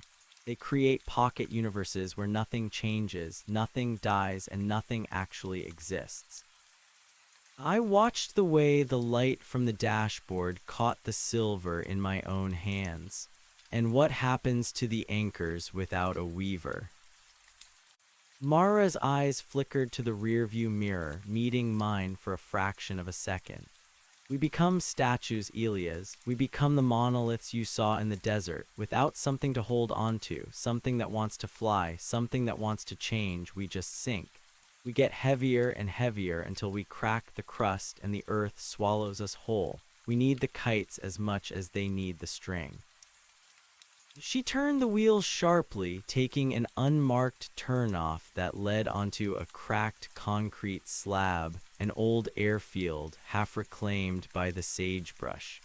In the center of the runway sat a massive, windowless hangar that looked like a rusted mountain.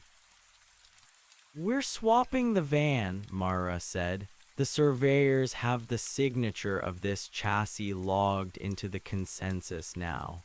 To them, we look like a glitch in the software. They'll be sending debuggers soon." "Debuggers?" I asked, the word tasting like cold copper. "You won't like them," the ranger said, shifting Toby gently as the van came to a halt.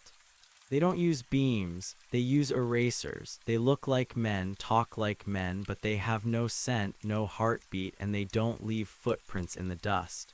They are the ultimate bureaucrats of existence. Their job isn't to stabilize reality, it's to file it away."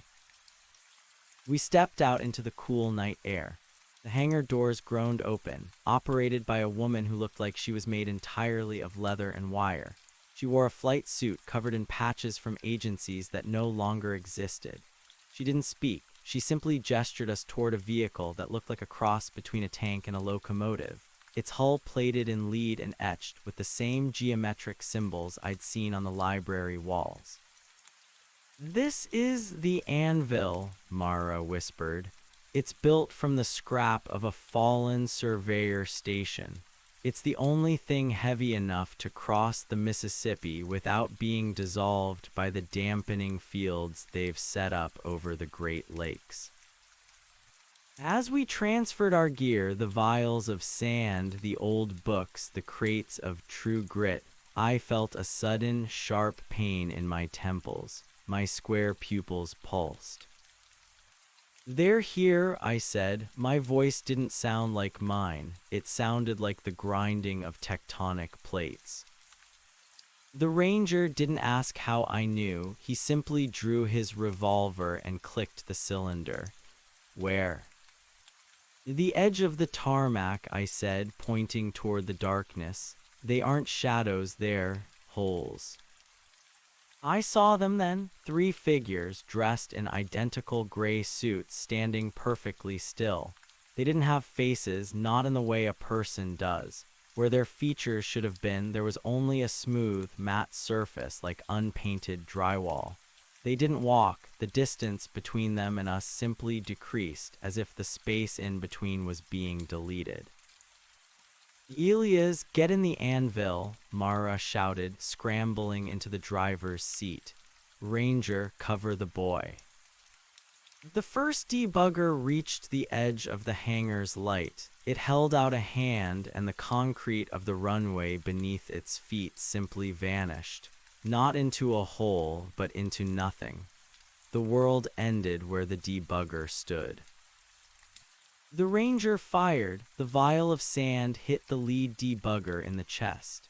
Instead of blood, a spray of gray ash erupted. The figure stumbled, its logic momentarily interrupted by the chaotic weight of the true grit. It hissed, a sound like a hard drive crashing, and its arm flickered, turning into a blurred smear of pixels before solidifying again. "They're editing us out," Toby cried, waking up in the ranger's arms. The boy's eyes began to glow that fierce, terrifying amber again. "They're making the floor go away." "Don't look at the floor, Toby," I yelled. I stepped toward the debuggers. Every step I took was a battle. The air around the gray-suited men was devoid of friction. My boots wanted to slide, my lungs wanted to collapse because the concept of air was being redefined as void. I reached deep into the silver fire in my gut. I didn't think about my name or my past. I thought about the weight of a secret. I thought about the way a mother holds a child she's about to lose. I thought about the bitterness of coffee and the sting of a paper cut. I gathered every jagged, inconvenient, heavy truth I had ever known and I threw my weight forward. I slammed into the lead debugger. It was like hitting a wall made of cold glass. There was no heat in the thing, no soul, no resistance. It was just a hollow no in the shape of a man. I grabbed its lapels. My iron-shod fingers tore through the gray fabric, and I saw what was underneath. It wasn't flesh. It was a scrolling column of white light binary code, thousands of lines of if-then statements flashing at the speed of thought. If presence equals irrational, then delete. I am not a variable, I screamed into its blank face. I felt the silver blood in my veins begin to boil. I didn't just hold the debugger, I anchored it. I forced it to have weight. I forced it to have a history. I imagined a life for this thing, a childhood, a first love, a favorite song. I poured the messiness of humanity into the vacuum of its chest.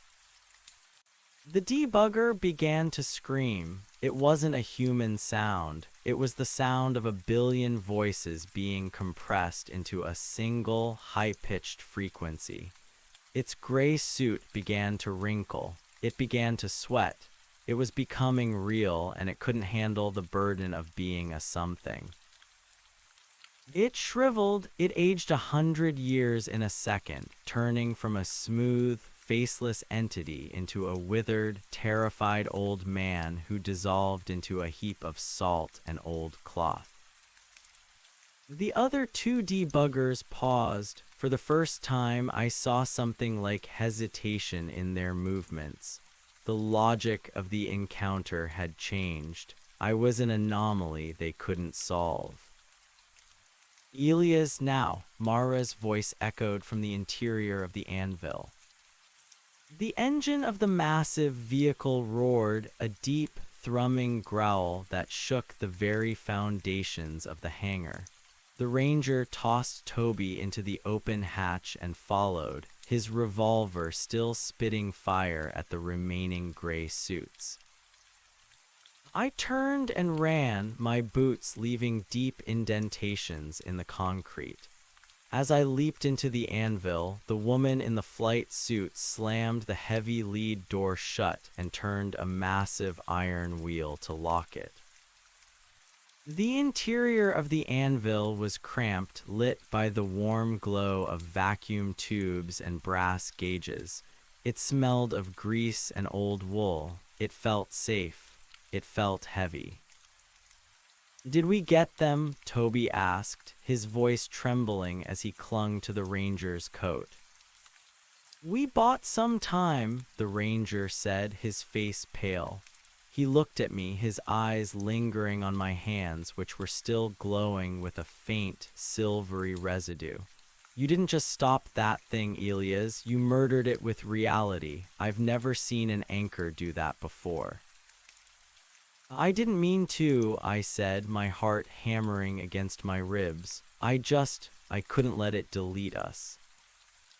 Mara engaged the gears. The anvil didn't so much move as it began to displace the world. We felt the lurch as the massive tires gripped the runway, and then we were crashing through the back wall of the hangar, the corrugated metal peeling away like wet paper. We weren't on a road anymore. We were cutting across the high desert, heading east-northeast. Through the small, thick-glassed portholes, I could see the world outside beginning to distort. The stars weren't points of light anymore. They were being stretched into long, horizontal lines, as if the sky was being pulled taut by a giant hand. "They're accelerating the consensus," Mara said, her hands flying across a bank of analog switches.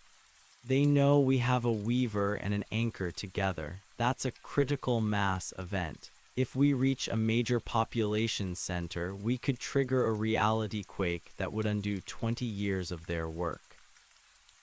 "Where are we going?" I asked, watching the boy. Toby had curled up on a pile of blankets, watching the bird he had drawn in my notebook. The bird was now hopping from page to page, leaving tiny, glowing footprints on the paper. Chicago, Mara said, the second city. It was always a place of grit and wind and heavy industry. The surveyors have been trying to turn it into a smart city for a decade. They've replaced the cobblestones with sensors and the parks with interactive zones. But the foundations of that city are deep. There's a network of tunnels under the streets, the old freight tunnels. They're forgot. They're dark. They're heavy.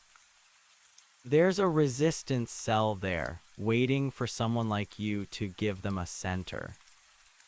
I'm just a guy who woke up in a library, I said, leaning my head against the cold lead wall. No, the ranger said, looking at me with a grim smile. You're the rock that cast no shadow, Elias, and in a world that's being turned into a ghost, you're the only thing that's truly solid. The anvil hit a bump, and for a moment we were airborne. But instead of the terrifying lightness of the storm, I felt the glorious, crushing pull of gravity. I felt the weight of the vehicle, the weight of the boy, and the weight of the mission. We were three ghosts in a heavy machine, and we were headed into the heart of the machine that wanted to make us disappear. As the anvil plowed through the night, I opened the notebook again. The little bird looked up at me and chirped. It was a silent sound, a vibration in the paper, but I heard it in my bones. It was a song of friction. It was a song of the struggle to exist. I closed the book and held it tight against my chest. Outside, the world might be thinning, but inside this lead-lined box, we were as heavy as the stars, and we weren't going anywhere. The journey across the plains was a blur of shifting landscapes. One moment, we were driving through a sea of wheat that looked like a yellow ocean. The next, the wheat would turn into a grid of green pixels, only to be hammered back into grain by the anvil's passing.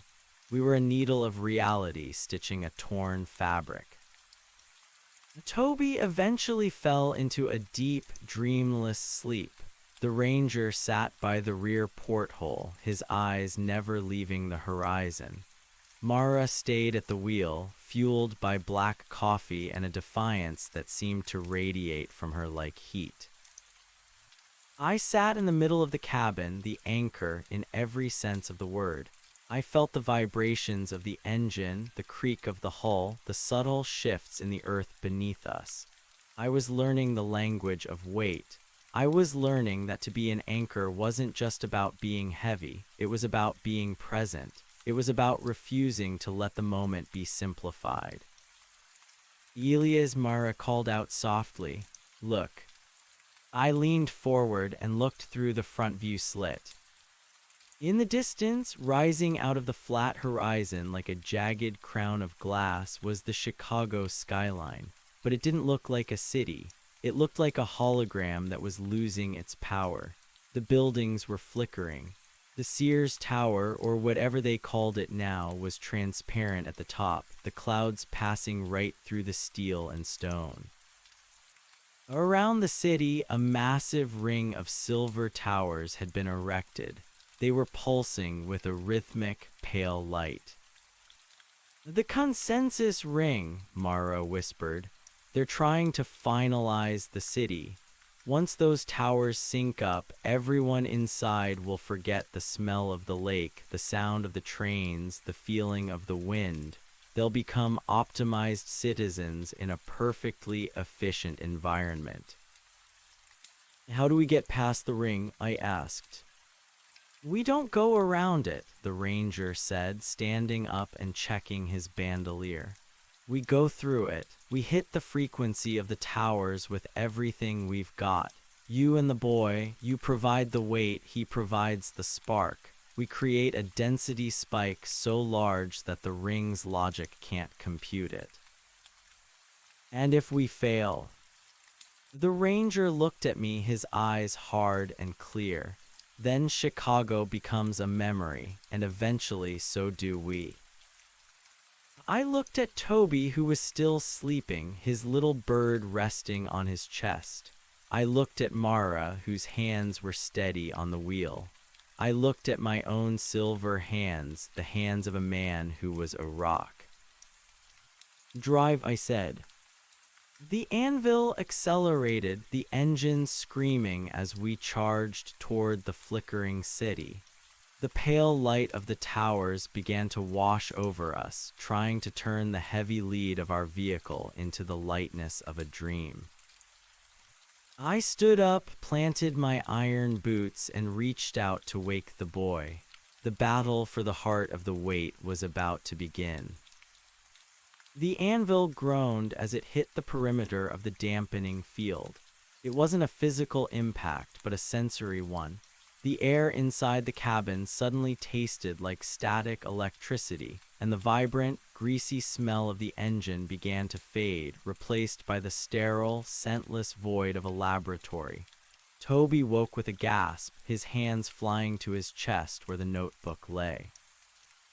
The little glowing bird inside was frantic, its wings beating against the paper so hard I could feel the vibrations through the floorboards.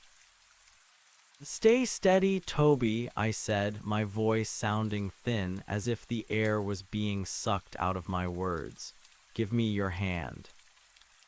The boy reached out, and as our fingers met, the connection felt like a lightning strike. The silver in my veins surged to meet the amber fire in his.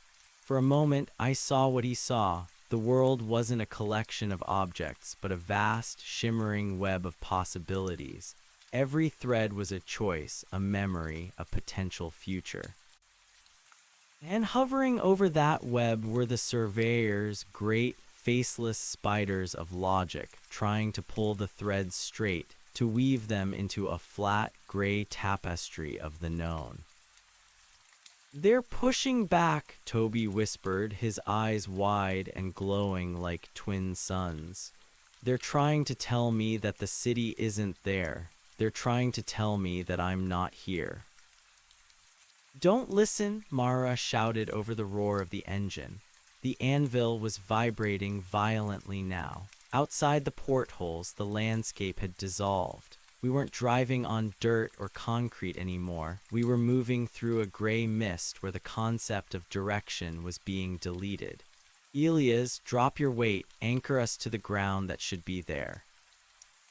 I closed my eyes and reached down. I didn't look for the ground with my eyes, I looked for it with my soul. I remembered the feeling of wet mud between toes. I remembered the bone-deep ache of a long day's walk. I remembered the sheer, stubborn resistance of a mountain. I made myself a mountain. I made myself 1,000 years of granite and the crushing pressure of the deep ocean. The anvil slammed downward. The tires found purchase on something solid, a memory of a road forced back into existence by the sheer weight of my will. The vehicle bucked, and we heard the screech of metal on asphalt. "We're in," the ranger yelled, leaning out of a small hatch and firing his revolver. He wasn't aiming at men, he was aiming at the air. The true grit bullets exploded in midair, creating small pockets of chaotic, heavy dust that disrupted the clean, logical lines of the consensus towers. We were inside the ring. The city of Chicago loomed ahead, but it was a nightmare version of itself. The buildings were flickering in and out of phase. A skyscraper would be solid for 10 floors, then turn into a wireframe model for the next 20, then vanish entirely into the clouds. The people on the sidewalks moved like sleepwalkers, their faces blurred, their clothes a uniform, nondescript gray. They were losing their resolution. "The freight tunnels," Mara said, her jaw set. "The entrance is in an old warehouse district near the river. If we can get underground, the sheer mass of the city above us will act as a natural shield." They can't delete the surface if the foundations are too heavy to lift. The anvil plowed through a street that was half ghost. We passed a bus that was nothing more than a shimmering outline. Inside, the passengers sat like statues, unaware that they were disappearing. I felt a pang of horror. These people weren't dead, they were being archived. They were being moved into a state of non-being where they would never suffer, but they would never truly live either. "Look out," Toby screamed. The three gray vans, smooth, windowless, and silent, swerved out from a side street. They didn't have tires. They hovered an inch above the ground, gliding on cushions of pure logic, debuggers. "They're trying to bracket us," the ranger shouted. He slammed a fresh cylinder into his gun. "Mara, don't stop. Elias, hold the hull. Don't let them soften the metal." I threw my arms out, pressing my palms against the lead-lined walls of the anvil. I felt the debugger's influence immediately. It felt like a cold, numbing sensation, like my hands were falling asleep. They were sending out waves of unreality, trying to convince the molecules of the anvil that they didn't need to be solid, that they were just an inefficient use of space. I pushed back. I poured every ounce of my silver blood into the walls. "This is lead," I told the universe. "It is heavy. It is poisonous. It is real. It has a density of 11.34 grams per cubic centimeter, and it will not be moved." One of the gray vans tried to ram us. It hit the side of the anvil with a sound like a wet sponge hitting a wall. Because I had anchored the hull, the van didn't crumple, it shattered. It broke apart into a million gray pixels that dissolved into the wind. The debugger inside, a faceless thing in a gray suit, floated for a moment in the air, its logic broken before it too vanished into a puff of ash. But there were more of them, dozens of them. They were emerging from the alleyways, from the flickering buildings, like white blood cells rushing to attack an infection. "We're almost there," Mara cried. She steered the anvil through a gap in a chain-link fence that was half rusted, half hologram. Ahead lay a massive, derelict brick structure, the old Chicago Union Cold Storage Building. It was a fortress of rot and history. "Toby, help me," I gasped. The pressure from the debuggers was becoming immense. It felt like I was trying to hold up a falling ceiling. My square pupils were spinning, trying to track a reality that was being edited in real time. Toby grabbed my waist. He didn't use weight, he used light. He reached into the flicker of the city and pulled. He grabbed the fading memories of the bricks, the ghosts of the workers who had once inhabited this place, the echoes of the cold, salt-stained air. He wove them into a shield around the anvil. The world turned into a kaleidoscope of brown and gold. For a second, the warehouse wasn't a ruin, it was a bustling hub of industry. I heard the phantom whistles of steam engines and the shouts of long-dead men. Toby was pulling the past into the present to bolster the now. We hit the warehouse doors at 60 miles an hour. The lead-plated prow of the anvil shattered the wood and brick. We plunged into the darkness of the interior, the roar of the engine echoing off the high, vaulted ceilings. Mara didn't slow down. She drove straight for a massive freight elevator in the center of the floor, a platform of iron and timber that looked like it hadn't moved in a century. "Ranger, the winch," Mara yelled. The ranger leaped from the moving vehicle before it had even stopped. He grabbed a massive iron lever set into the wall and threw his entire weight against it. With a groan that sounded like the earth itself was complaining, the elevator began to descend. The debuggers reached the doors of the warehouse just as the roof of the anvil cleared the floor level. I saw them standing there, a row of identical gray shapes against the fading light of the afternoon. They didn't jump down after us. They simply stood at the edge of the pit, their blank faces tilted downward.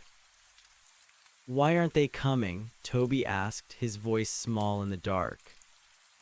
"Because down here the rules are different," the ranger said, stepping back onto the elevator as it sank into the depths. He was breathing hard, his face streaked with soot.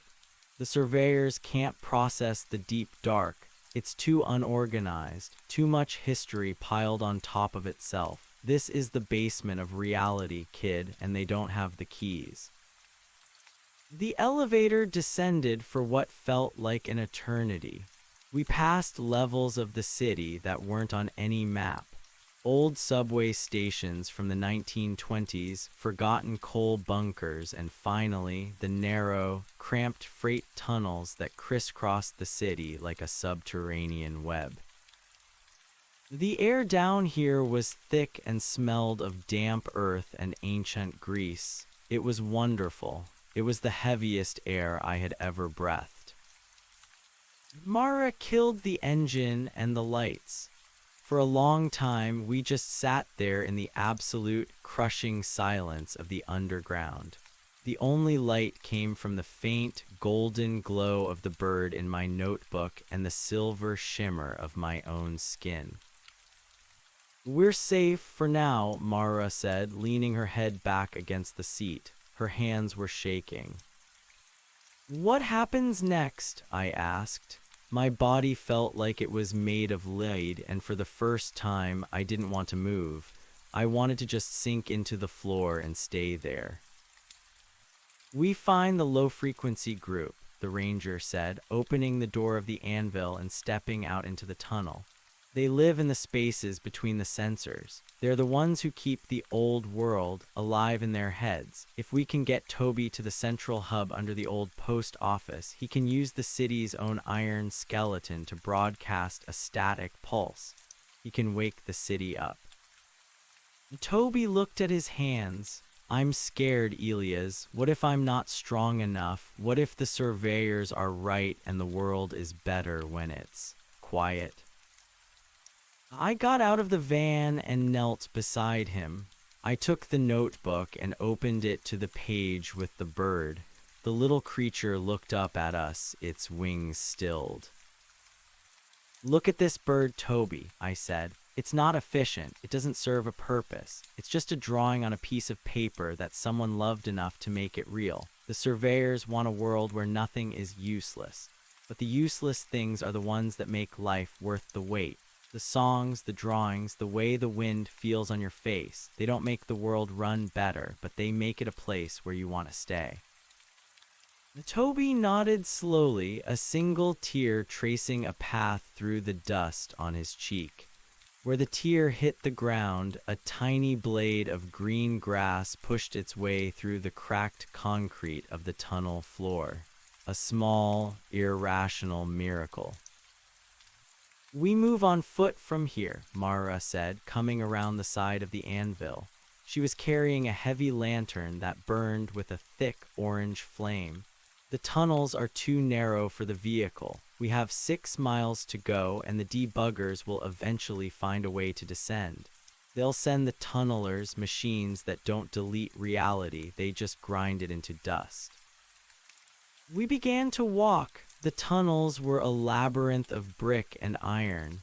Water dripped from the ceiling, each splash sounding like a drumbeat in the confined space. I walked in the lead, my square pupils adjusted to the dark, my boots echoing with a solid, reassuring thud. As we walked, I felt the city above us. It wasn't just buildings and streets, it was a living, breathing thing, struggling against the digital shroud that was being pulled over its head. I felt the weight of the millions of souls sleeping, working, and dreaming in the flickering light. They were all leaning on us, whether they knew it or not. "Elias," the ranger whispered, stopping in his tracks. "Do you hear that?" I stilled my breathing. At first there was nothing. Then a low, rhythmic grinding sound began to vibrate through the walls. It was distant, but it was getting louder. It didn't sound like an engine, it sounded like a giant's teeth gnashing together. Tunnelers, Mara hissed, drawing a long, jagged knife from her boot. They're chewing through the foundation. They're trying to collapse the tunnel behind us. Run, the ranger said. We ran. The tunnels were a blur of shadows and damp brick. Behind us, the grinding sound grew into a roar. The walls began to crack, dust raining down from the ceiling. The surveyors weren't trying to archive us anymore. They were trying to bury us. We reached a junction where 4 tunnels met. In the center was a massive iron pillar etched with thousands of names. It was a memorial of some kind, a relic of a city that took pride in its labor. This way, Mara pointed to the smallest tunnel, a narrow opening that looked barely wide enough for a person. But as we moved toward it, the floor beneath us erupted. A machine, a nightmare of spinning blades and cold, gray light burst through the concrete. It didn't have a face, only a rotating drill head that hummed with a high-pitched frequency. It was a tunneler, and it was the physical embodiment of the consensus's hunger. It didn't want to understand us. It wanted to process us into gravel. The ranger fired his revolver, but the bullets just sparked off the machine's hardened shell. Mara threw her knife, but it was deflected by the spinning blades. The machine lunged toward Toby. I didn't plan. I simply stepped in front of the boy and planted my feet. I reached out and grabbed the spinning drill head with my bare, silver hands. The friction was incredible. The heat flared white-hot, the smell of burning metal filling the tunnel. My square pupils dilated until they filled my eyes. I felt the machine's logic trying to grind my hands into nothingness. It was telling me that I was soft, that I was weak, that I was a variable that needed to be removed. I am rock, I roared. I didn't just hold the drill, I became the obstacle it couldn't overcome. I channeled the weight of the entire city above me. I felt the pressure of the skyscrapers, the weight of the river, the mass of the earth. I poured all of it into my arms. The machine's engine began to whine in protest. The blades slowed. The metal of the drill head began to glow a dull, angry red. I felt my skin cracking, silver blood seeping out and sizzling against the heat, but I didn't let go. Toby, now, I choked out. The boy stepped forward, his eyes blazing. He didn't use a weapon. He simply reached out and touched the side of the machine. You're not a machine, Toby whispered. You're a story about a machine. He closed his eyes and a wave of amber light washed over the tunneler. For a heartbeat, the machine flickered. It turned into a wooden cart, then a pile of rusted gears, then a child's toy. Toby was rewriting its isness. He was taking the surveyor's tool and turning it into something harmless, something heavy with the weight of a different memory. The tunneler groaned one last time and then collapsed into a heap of scrap metal and old clock springs. I fell back against the iron pillar, my hands smoking, my breath coming in ragged gasps. The silver blood on my palms was cooling, turning back into a dull, heavy sheen. You okay, Elias? Toby asked, his voice trembling as he helped me up. I looked at my hands. They were scarred, the silver etched with deep grooves from the machine's blades. But they were still there. I was still here. I'm solid, I said, giving him a weak smile. I'm still solid. We have to move, the ranger said, his eyes scanning the dark tunnel behind us. That was just a scout.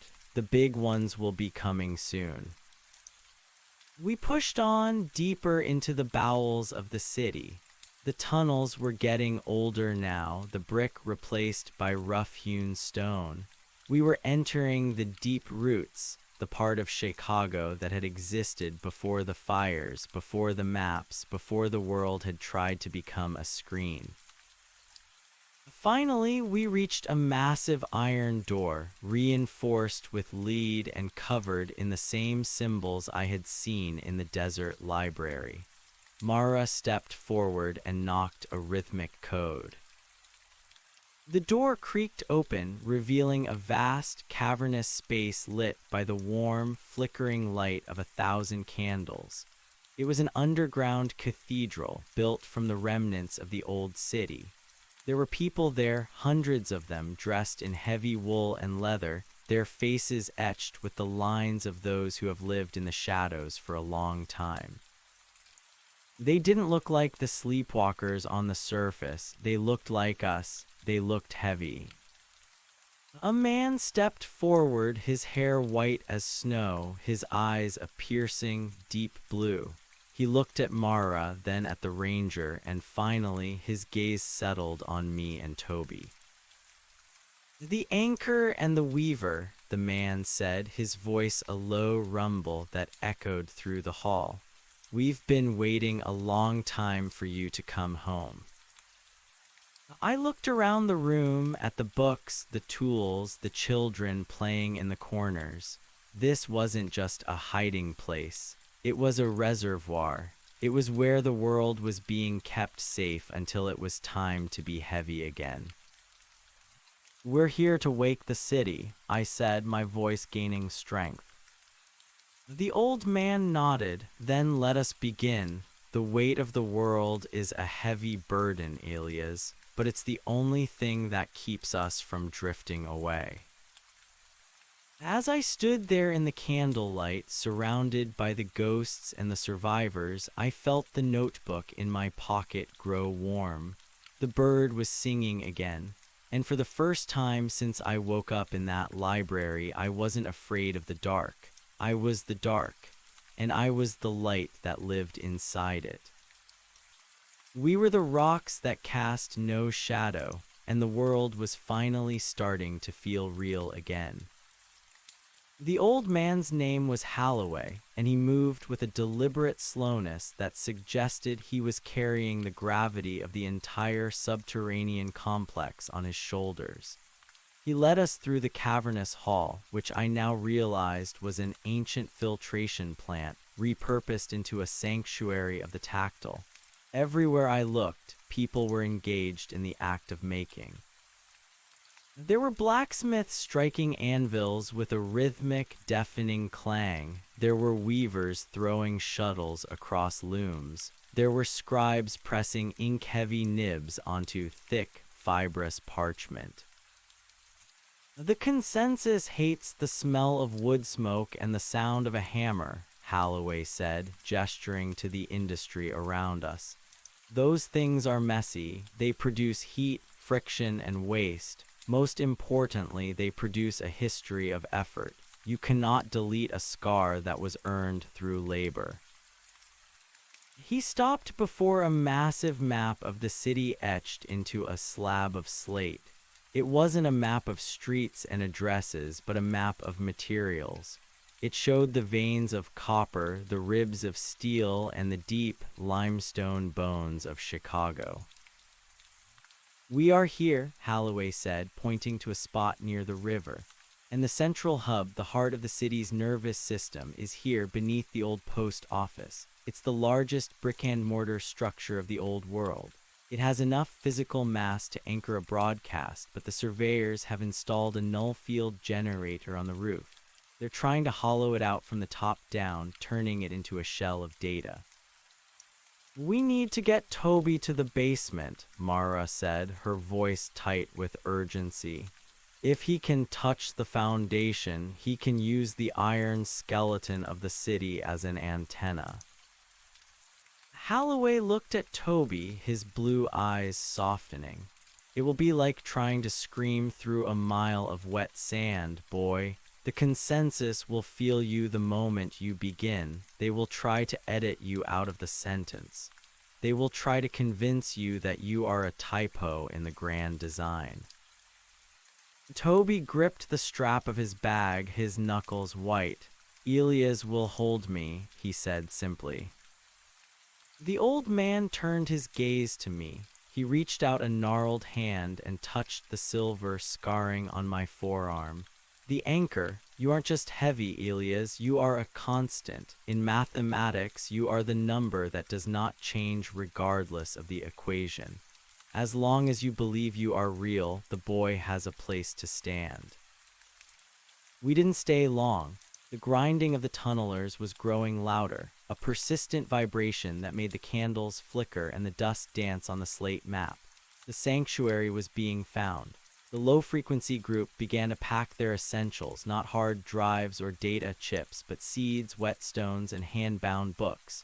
They were preparing to move deeper, into the cracks of the earth where even the most advanced logic couldn't reach. Holloway gave us a guide, a girl no older than Toby named Pip. She didn't speak, but her eyes were wide and luminous, adjusted to the absolute black of the deep tunnels. She carried a tuning fork made of cold-forged iron. Every few hundred yards, she would strike it against the wall, listening to the resonance.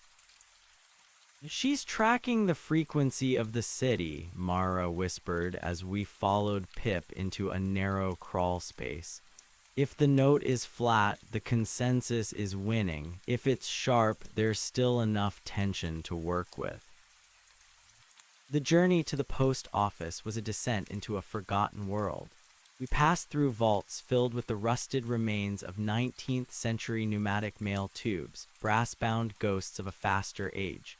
We waded through knee-deep water in sewers that smelled of salt and ancient rain. The further we went, the more I felt the city's resolution increasing. Down here, away from the flickering towers and the windowless vans, the world was stubborn. The bricks were chipped and stained, the iron was pitted with rust, the mud was thick and cloying. It was beautiful in its imperfection. But the enemy was not far behind. We were crossing a narrow catwalk over a massive, dark cistern when the air suddenly went cold. It wasn't the chill of the underground, it was the sterile, sucking cold of a vacuum. "They're here," the ranger said, drawing his revolver. Above us, the ceiling of the cistern began to dissolve. It didn't break or fall, it simply ceased to be. Hexagonal patterns of white light ate through the stone, revealing the gray, featureless sky of the consensus, Chicago, above. And descending through the hole were the sentinels. They weren't like the debuggers. They weren't meant to blend in. They were tall, spindly constructs of white porcelain and glass, their limbs moving with a sickening, fluid grace. They had no faces, only a single glowing aperture in the center of their chests that emitted a pale blue light. "Erasers," Mara hissed. One of the sentinels pointed its chest light at a section of the catwalk. The iron didn't melt, it simply vanished. A 10-foot section of the bridge was gone in an instant. Pip leaped across the gap just in time, but the rest of us were stranded on the vibrating metal rail. The ranger fired. The true grit bullet struck the porcelain skin of the sentinels, leaving jagged black cracks. They hissed, a sound like pressurized air escaping a tank, but they didn't stop. They were higher-order functions. They were built to withstand a certain amount of static. "Elias the water," the ranger shouted. I looked down at the dark, still water of the cistern. It was deep, perhaps 30 feet. "Jump," Mara commanded. We leaped into the darkness. The impact was like hitting a wall. The water was freezing and incredibly dense, filled with the silt of a century. As I sank, I felt the sentinel's blue light scouring the surface above us, turning the water into steam not by boiling it, but by deleting the liquid state. I grabbed Toby's collar and kicked hard. My silver blood felt like lead weights in my veins, but I used that weight to drive us downward, toward the bottom of the cistern where a massive intake pipe offered a way out. We scrambled into the pipe, the roar of the sentinels unmaking, echoing behind us. We crawled through the slime and the dark for what felt like miles, our lungs burning, our skin numb. When we finally emerged into a dry basement, we were shivering and exhausted, but we were beneath the old post office. The basement was a forest of pillars. Thousands of concrete and steel columns rose up into the gloom, supporting the millions of tons of masonry above. This was the foundation. This was the anchor point. "There," Pip said, speaking for the first time. Her voice was like the chime of a small bell. She pointed to a central pylon, a massive square of reinforced concrete that disappeared into the floor. It was covered in a fine mesh of silver wires, the surveyor's bypass. They were trying to insulate the building from the earth. "Toby, you have to get inside that mesh," Mara said, checking the corridor for sentinels. "You have to find the true note of the building and scream it through the wires." Toby approached the pylon. He looked so small against the mountain of concrete. He reached out a trembling hand and touched the silver mesh. He flinched, his face contorting in pain. It's full of nothing," he whispered. "It's like a scream that never starts. It's trying to tell the building that it's empty." "Don't listen to it," I said, stepping up behind him. I placed my hands on his shoulders, grounding him. "Feel the weight, Toby. Feel the millions of bricks. Feel the people walking on the floors above. Feel the wind hitting the walls. It's not empty. It's heavy. It's so heavy it hurts." Toby closed his eyes. He leaned his forehead against the cold concrete. At first, nothing happened. Then the silver wires began to glow with a dull, amber light. The mesh began to vibrate, a low hum that started in the soles of my feet and traveled up my spine. But the consensus wasn't going to let us win that easily. The basement doors exploded inward, not with fire, but with a burst of pure white logic. A dozen debuggers marched in, followed by a sentinel that was twice the size of the ones we had seen before. This one had 3 apertures in its chest, and its porcelain skin was etched with complex geometric patterns. "The architect," the ranger whispered, his voice failing him. The architect didn't attack. It simply stood there, and the reality of the basement began to warp. The pillars began to stretch and bend like taffy. The floor turned into a grid of glowing lines. The very air began to thin, turning into a soup of half-formed thoughts and broken sentences. "Alias," Mara cried, her form flickering. She was losing her resolution. Her face was becoming a blur of gray pixels. The ranger was fading too, his revolver looking like a charcoal sketch. They were being archived in real time. I felt the pull too. A voice in the back of my mind, a cold, logical voice, was telling me that I was an impossibility. It was telling me that a man with silver blood and square pupils was a corruption of the data. It was offering me peace. All I had to do was stop being heavy. All I had to do was let go. I looked at Toby. He was glowing now, his small body a conduit for the amber light of the old world. But he was straining. The architect was pouring unreality into the room, trying to drown out Toby's signal. I let go of Toby's shoulders and turned to face the architect. "I am Elias," I whispered, my voice sounding like grinding stones. I took a step forward. The floor beneath my feet tried to vanish, but I forced it to stay. I imagined the density of the lead in my skin. I imagined the weight of the library where I was born. I imagined the smell of the dust and the feel of the paper. "I am a variable," I said louder. I took another step. The architect's chest lights flared, a blinding beam of blue light hitting me full in the chest. It should have deleted me. It should have turned me into a memory. But the light hit my silver skin and shattered. It splashed off me like water off a rock. I wasn't just reflecting the light, I was absorbing the nothingness and filling it with mass. "I am the rock that casts no shadow," I roared. I ran. I didn't run like a man, I ran like a falling mountain. I tackled the architect, my heavy silver arms wrapping around its porcelain torso. The machine was cold, colder than ice. It tried to shift its phase to become intangible so I would pass through it, but I wouldn't let it. I reached into its logic and dragged it back into the physical world. I forced it to be solid. I forced it to have weight.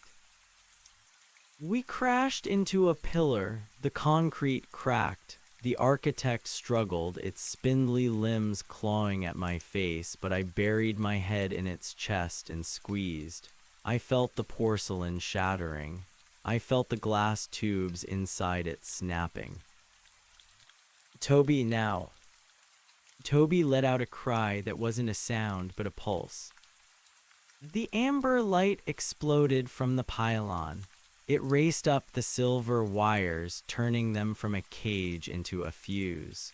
The pulse traveled upward, through the steel beams, through the brick walls, through the very heart of Chicago. For a second, the entire city hummed. On the streets above, the sleepwalkers stopped. Their blurred faces suddenly snapped into focus. The gray uniform clothes turned into a riot of colors, reds, blues, yellows. The flickering skyscrapers solidified, their missing floors slamming back into existence with the sound of 1,000 thunderclaps. The consensus sky cracked. The gray shroud tore open, revealing a sunset of bruised purples and fiery oranges, a real, messy, beautiful sunset. The architect in my arms let out a final electronic shriek and dissolved, not into pixels, but into common dust. I fell to my knees, gasping for air. The basement was no longer a glowing grid. It was just a basement, dark, damp, and smelling of old coal. Mara and the ranger were solid again, their faces pale but clear. Toby slumped against the pylon, his eyes closed, a tired but triumphant smile on his lips. The amber glow was gone, replaced by the warm, natural light of the ranger's lantern. The static pulse had worked. The city was awake. But as I sat there, my silver blood cooling in my veins, I heard a new sound. It wasn't the grinding of tunnelers or the hiss of sentinels. It was a sound from the world above. It was the sound of millions of people suddenly remembering who they were. It was the sound of grief, of joy, of anger, and of hunger. It was the sound of a world that was suddenly, violently real again. And I knew as I looked at my scarred, silver hands that the surveyors wouldn't just go away. They had lost the city, but they still held the horizon. The ring was broken, but the war for reality had only just begun. "We did it," Toby whispered, opening his eyes. We woke them up, I agreed, helping him to his feet. But now they have to stay awake. Mara stepped forward, her hand on the hilt of her knife. She looked toward the stairs that led to the surface. The consensus will try to reboot. They'll try to send in the formatters. We can't stay here. Where do we go? The ranger asked. I looked at the notebook in my pocket. The bird was gone. In its place was a map not of the city but of the stars, and the stars weren't points of light, they were weights hanging in the infinite dark. We go to the source, I said. We find the man who drew the bird. We find the one who first thought that the world was too light. We climbed the stairs, leaving the basement of the old post office behind. When we emerged onto the street, the air hit me like a physical blow. It was thick with the smell of exhaust, like water and humanity. It was heavy. It was perfect. The city of Chicago stood tall around us, no longer a flickering ghost, but a titan of stone and steel, casting long, dark shadows in the dying light of the sun. We walked out into the crowd, four anomalies in a world that was finally learning how to breathe again. We were the weights that kept the world from floating away, and for the first time in my life, I knew exactly why I was solid. The rock had cast its shadow, and the shadow was the shape of a future. The transition from the stillness of the subterranean to the cacophony of the reawakened surface was like being plunged into a boiling sea. People were stumbling out of doorways, clutching their heads, their faces contorted in the agony of sudden memory. A woman in a business suit sat on the curb, weeping over a photograph that had moments before been a blank square of plastic, but was now a faded image of a child. A man was screaming at a lamppost, his hands raking over the cold iron as if to verify its density. The city was a raw nerve, exposed and screaming. Keep your heads down, Mara warned, her hand resting on the small of Toby's back. The resolution is high, but the stability is low. The consensus is like a wounded animal right now. It'll lash out at anything that looks too solid. We moved through the chaos of the loop, heading toward the lake. The sky was no longer a flat, digital gray. It was a churning, bruised purple, the clouds heavy with the threat of actual rain. The wind off Lake Michigan carried the scent of dead fish and old iron, the smell of a world that was allowed to rot, and therefore a world that was allowed to live.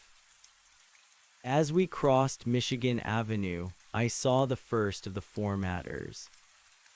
They didn't come from the sky or the tunnels. They stepped out of the shadows of the alleyways, wearing the uniforms of city workers, orange vests, hard hats, heavy boots. But their faces were wrong. They were too symmetrical, their skin the texture of unbaked dough. They carried long, pressurized canisters that looked like fire extinguishers, but when they sprayed the crowd, the people didn't get wet. They simply stopped. They froze in place, their colors draining away, their features smoothing out until they were once again the featureless mannequins of the gray city. They're re-imaging the sector, the ranger hissed, pulling us into the recessed doorway of a closed department store. They can't delete the whole city at once anymore. Toby's pulse fried the main servers, but they can patch it block by block. We can't let them, I said, my pulse thrumming with a heavy, rhythmic beat. I could feel the silver in my marrow vibrating in sympathy with the city's foundation.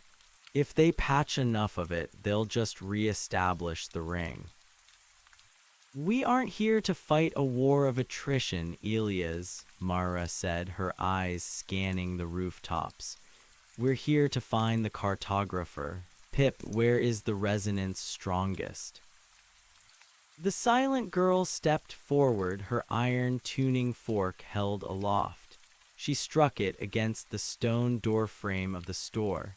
The sound was a sharp, clear C major that seemed to hang in the air for an impossible amount of time. She pointed her finger toward the north, toward the jagged silhouette of the Hancock Center. "The spire?" the ranger asked, skeptical. "That's a surveyor's stronghold. It's the highest point of broadcast." "Not the spire," I said, looking at the notebook. The map of the stars was shifting. The ink was moving, the constellations drifting like clouds across a paper sky. One star, the one that corresponded with the location of the tower, wasn't a dot. It was a thumbprint, a human mark. The base, the roots. We moved through the side streets, avoiding the main thoroughfares where the formatters were busy sanitizing the population. The air was getting thicker, more humid. Actual raindrops began to fall, fat, heavy drops that splashed against the pavement with a sound like applause. I looked up, letting the water hit my face. It felt miraculous. It felt like being touched by the hand of God. As we approached the base of the great black tower, the ground began to tremble. It wasn't an earthquake. It was a rhythmic thumping, like a giant heart beating deep within the earth. "The tunnelers," Toby whispered, his eyes wide. "They're coming up." The pavement in the center of the plaza began to buckle. Massive, screw-like drills made of a dull, non-reflective alloy burst through the concrete, showering the area with debris. From the hatches of these machines, the debuggers emerged in waves. They weren't the subtle, suited men from the library. These were combat models, their limbs reinforced with hydraulic pistons, their eyes glowing with a harsh, red light. "Go," the ranger said, drawing his revolver and a long, jagged knife made of obsidian. "I'll hold the line. Mara, get them inside." "Ben," Mara started, her voice breaking for the first time. "Don't," he said, his eyes fixed on the advancing machines. "I'm a ranger of the low frequency. My job is to be the friction. Now move." We ran. We bolted across the plaza as the first shots rang out, the sharp, metallic crack of Ben's revolver against the electronic whine of the debugger's weapons. I didn't look back. I couldn't. I had to be the anchor. I had to be the weight that pulled Toby and Pip toward the center of the storm. We reached the service entrance of the tower. It was a heavy steel door, locked with a biometric scanner that required a valid identity. I didn't wait for Mara to pick the lock. I stepped forward, grabbed the handle, and simply leaned into it. I didn't use strength, I used existence. I made the fact of my presence more undeniable than the fact of the door. The steel groaned, the hinges screaming as they were forced to occupy the same space as my will. With a sound like a car crash, the door buckled inward, the frame twisting like wet cardboard. We tumbled into a dimly lit corridor that smelled of ozone and ancient paper. "This way," Pip whispered, her voice a tiny silver thread in the dark. She led us down a series of descending ramps, deeper than the subway, deeper than the sewers. We were entering the deep infrastructure, the place where the city's physical reality met the digital architecture of the consensus. The walls here weren't made of brick or concrete. They were made of a substance that looked like frozen smoke, flickering with lines of scrolling code. "Don't touch the walls," Myra warned. "They're active. If you touch them, you might get overwritten." We reached a circular chamber at the very bottom. In the center of the room was a massive, ancient printing press. It was a beast of cast iron and brass, its gears the size of wagon wheels. It was connected to a series of glass tubes that ran up into the ceiling, carrying a glowing, silver fluid that looked exactly like my blood. Sitting at the press was a man. He was impossibly old, his skin like parchment, his hair a wild halo of white. He was wearing a leather apron and holding a jeweler's loupe to his eye, meticulously carving a plate of copper. "You're late," the man said, not looking up. "The ink is drying, the world is getting thin again." "Are you the one," I asked, stepping forward, "the one who drew the bird?" The man looked up then. His eyes were not square like mine, but they were infinite. They were the eyes of someone who had seen the first brick laid and the last memory deleted. "I am the cartographer," he said, "and you are the proof of concept, the man made of the true heavy. Tell me, Elias, does it hurt to be real?" "Every second," I said. The cartographer nodded, a sad smile touching his lips. "Good. Pain is the only thing the consensus can't simulate. They can simulate pleasure, they can simulate peace, but they can't simulate the specific, jagged edges of a heart that is breaking. That requires a soul." He stood up, his bones creaking like the floors of the library. He walked over to Toby and touched the boy's cheek. The voice, "You sang the city awake, didn't you? A brave thing, but the song is just the beginning. Now we need the story." He turned back to the press. "The surveyors are trying to turn the world into a loop, a perfect, frictionless circle where nothing ever changes and nothing ever dies. They think they are saving us from the mess of history, but history is the weight that keeps us from drifting into the void." "How do we stop them?" Mara asked, her hand on her knife. "They're re-imaging the city. They're erasing the people we just woke up." "You can't stop the consensus by fighting it," the cartographer said, gesturing to the flickering walls. "It's a system of logic. You can't punch a thought. You have to provide a better argument. You have to give the world a reason to be heavy." He picked up a heavy, leather-bound book from a side table. It was the twin to the notebook in my pocket, but it was massive, its pages thousands of layers thick. "This is the registry of the real," he said. "Every scar, every rusted nail, every tear shed in the dark is recorded here. I have been writing it since the ring was first closed, but I am old and my ink is running dry. I need a new source." He looked at me, he looked at my silver arms, at the scars that glowed with a dull, internal light. "The silver in your veins, Elias, it isn't just blood, it's prima materia. It's the raw substance of the physical world. It's the weight that the consensus tried to purge. They didn't kill you in that library because they couldn't. You are the error that makes the equation true." He moved to the press and opened a small brass reservoir. "If you pour yourself into this press, I can print a new map. Not a map of Chicago, but a map of the world. A map so detailed, so heavy, so undeniably real that the consensus will shatter under the weight of it. The ring will break not just here, but everywhere." "What happens to him?" Toby asked, his voice trembling. The cartographer looked at me, his eyes full of a terrible compassion. "He becomes the foundation. He becomes the anchor for everyone. He will be the rock that casts the shadow for the whole world. But he will never be able to walk in the sun again. He will be the weight forever." I looked at Mara. I looked at Toby.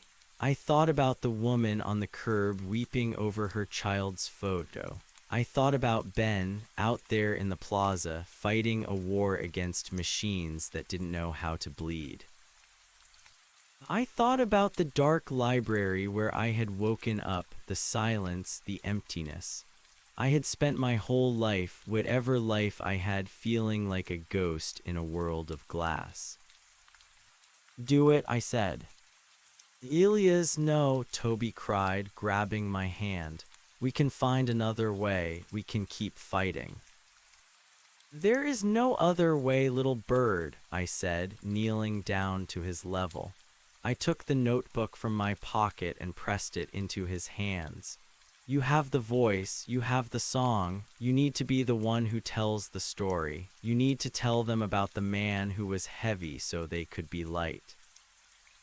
I stood up and walked to the press. The silver fluid in the tubes seemed to pulse in time with my heart. I reached out and placed my hands over the brass reservoir. Wait, Mara said. She stepped forward and kissed me, a brief, hard pressure that tasted of salt and desperation. Make it heavy, Elias. Make it so heavy they can never lift it again. I nodded. I looked at the cartographer. How do I start? Just remember, he said, his hand on the lever of the press. Remember the smell of the rain. Remember the feel of the wind. Remember that you exist.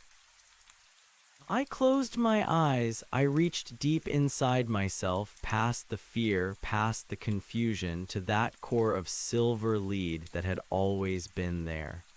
I felt the weight of my own existence, the sheer, stubborn fact of my being. And then I let it flow. The pain was unlike anything I had ever felt. It wasn't the sharp bite of a blade or the dull ache of a bruise. It was the feeling of being poured out, of being stretched across the universe.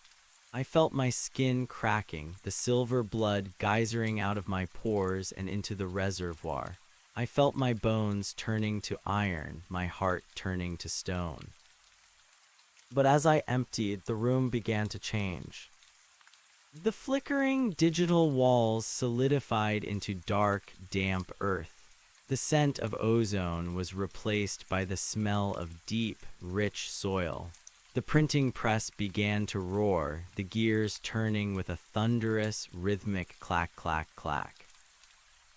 The cartographer was shouting, his voice rising above the din of the machinery. Yes, feel it, the gravity, the history, the truth. I saw the pages flying off the press. They weren't paper, they were sheets of pure reality. They flew up through the ceiling, passing through the stone and the steel like they weren't there. They were spreading out across the city, across the country, across the world. Everywhere a page landed, the consensus crumbled. The gray skies shattered. The windowless vans dissolved. The formatters turned to dust. The people, the billions of people trapped in the loop, suddenly felt the weight of their own lives. They felt their pasts, their futures, their sins, and their virtues. They became heavy. I was fading now. My vision was a blur of silver and shadow. I felt Toby's hand on mine, a small, warm spark in the encroaching cold. I felt Mara's presence, a steady flame in the dark. I can see it, Toby whispered, his voice echoing as if from a great distance. Elias, I can see the stars, the real ones. They're so bright and they're so far away. Good, I wheezed, my lungs feeling like they were filled with wet sand. That's where they belong. The last thing I saw was the cartographer, his face illuminated by the silver glow of the press. He was smiling. He was holding up a single, final page. It was a map, but there were no lines on it, no roads, no borders. There was only a single dark shape in the center. A rock. And beneath it, a shadow that stretched out forever, providing a place for the whole world to rest. I let go. I didn't fall, I didn't drift away. I simply became part of the foundation. I became the pressure that held the bricks together. I became the friction that allowed the wheels to turn. I became the silence beneath the song. The world was real, the world was heavy. and I was finally truly at home in the dark. Up on the surface, the rain began to fall in earnest. It washed away the gray dust of the consensus, carving deep, jagged paths through the dirt. People stood in the downpour, their faces upturned, their eyes bright with the terrifying, beautiful realization that they were alive.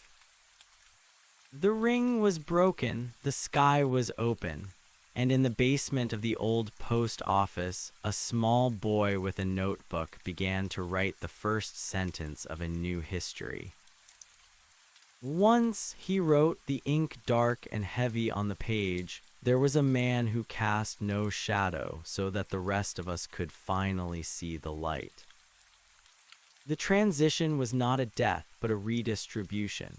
For a long time, there was only the sensation of being the marrow in the world's bones. I felt the vibration of the subway trains 3 miles north. I felt the root systems of the ancient oaks in Lincoln Park thirsting for the sudden, violent rain. I felt the collective intake of breath from 10 million pairs of lungs that had forgotten how to expand. I was no longer Elias, the man with the square eyes, but I was the structural integrity of the moment. I was the no shouted back at the void. Slowly, the sensory overload of being an entire city began to recede, pooling back into a singular, localized consciousness. I wasn't dead. The cartographer had been precise. I was the foundation. I opened my eyes, or the things that now served as eyes. The basement was different. The flickering code walls were gone, replaced by ancient, weeping limestone and the honest, jagged edges of tectonic plate. The great press had fallen silent, its brass reservoir empty, its gears locked in a position of permanent completion. The cartographer was gone. There was no sign of the old man, save for a pile of fine, white ash on the stool where he had sat. He had been a ghost of the old world, a placeholder waiting for a successor. He had traded his final breath for the first movement of the press, and in doing so, he had handed the inkwell to me. Elias. The voice was small, echoing through the chamber. I turned my head. The movement felt like the grinding of tectonic plates, and saw Toby. He looked smaller than before, or perhaps I had simply become larger in my stillness. He was holding the leather-bound book to his chest as if it were a shield. Beside him, Mara stood with her hand on the hilt of her knife, her eyes searching the shadows. She looked older. The resolution of the world had sharpened her features, carving lines of exhaustion and relief around her mouth. She looked like a woman who had finally been allowed to age, and it was the most beautiful thing I had ever seen. "I'm here," I said. My voice didn't come from my throat. It rumbled out of the floorboards, a low-frequency hum that made the dust dance. Mara stepped toward the press, her hand reaching out, then hesitating. I was no longer a man of flesh and silver blood. I was a statue of living lead and obsidian, fused into the very mechanism of the world's heart. My legs were gone, merged with the pedestal of the press. My arms were the struts that held the ceiling aloft. "You stayed," she whispered, her fingers finally brushing the cold, dark surface of my hand.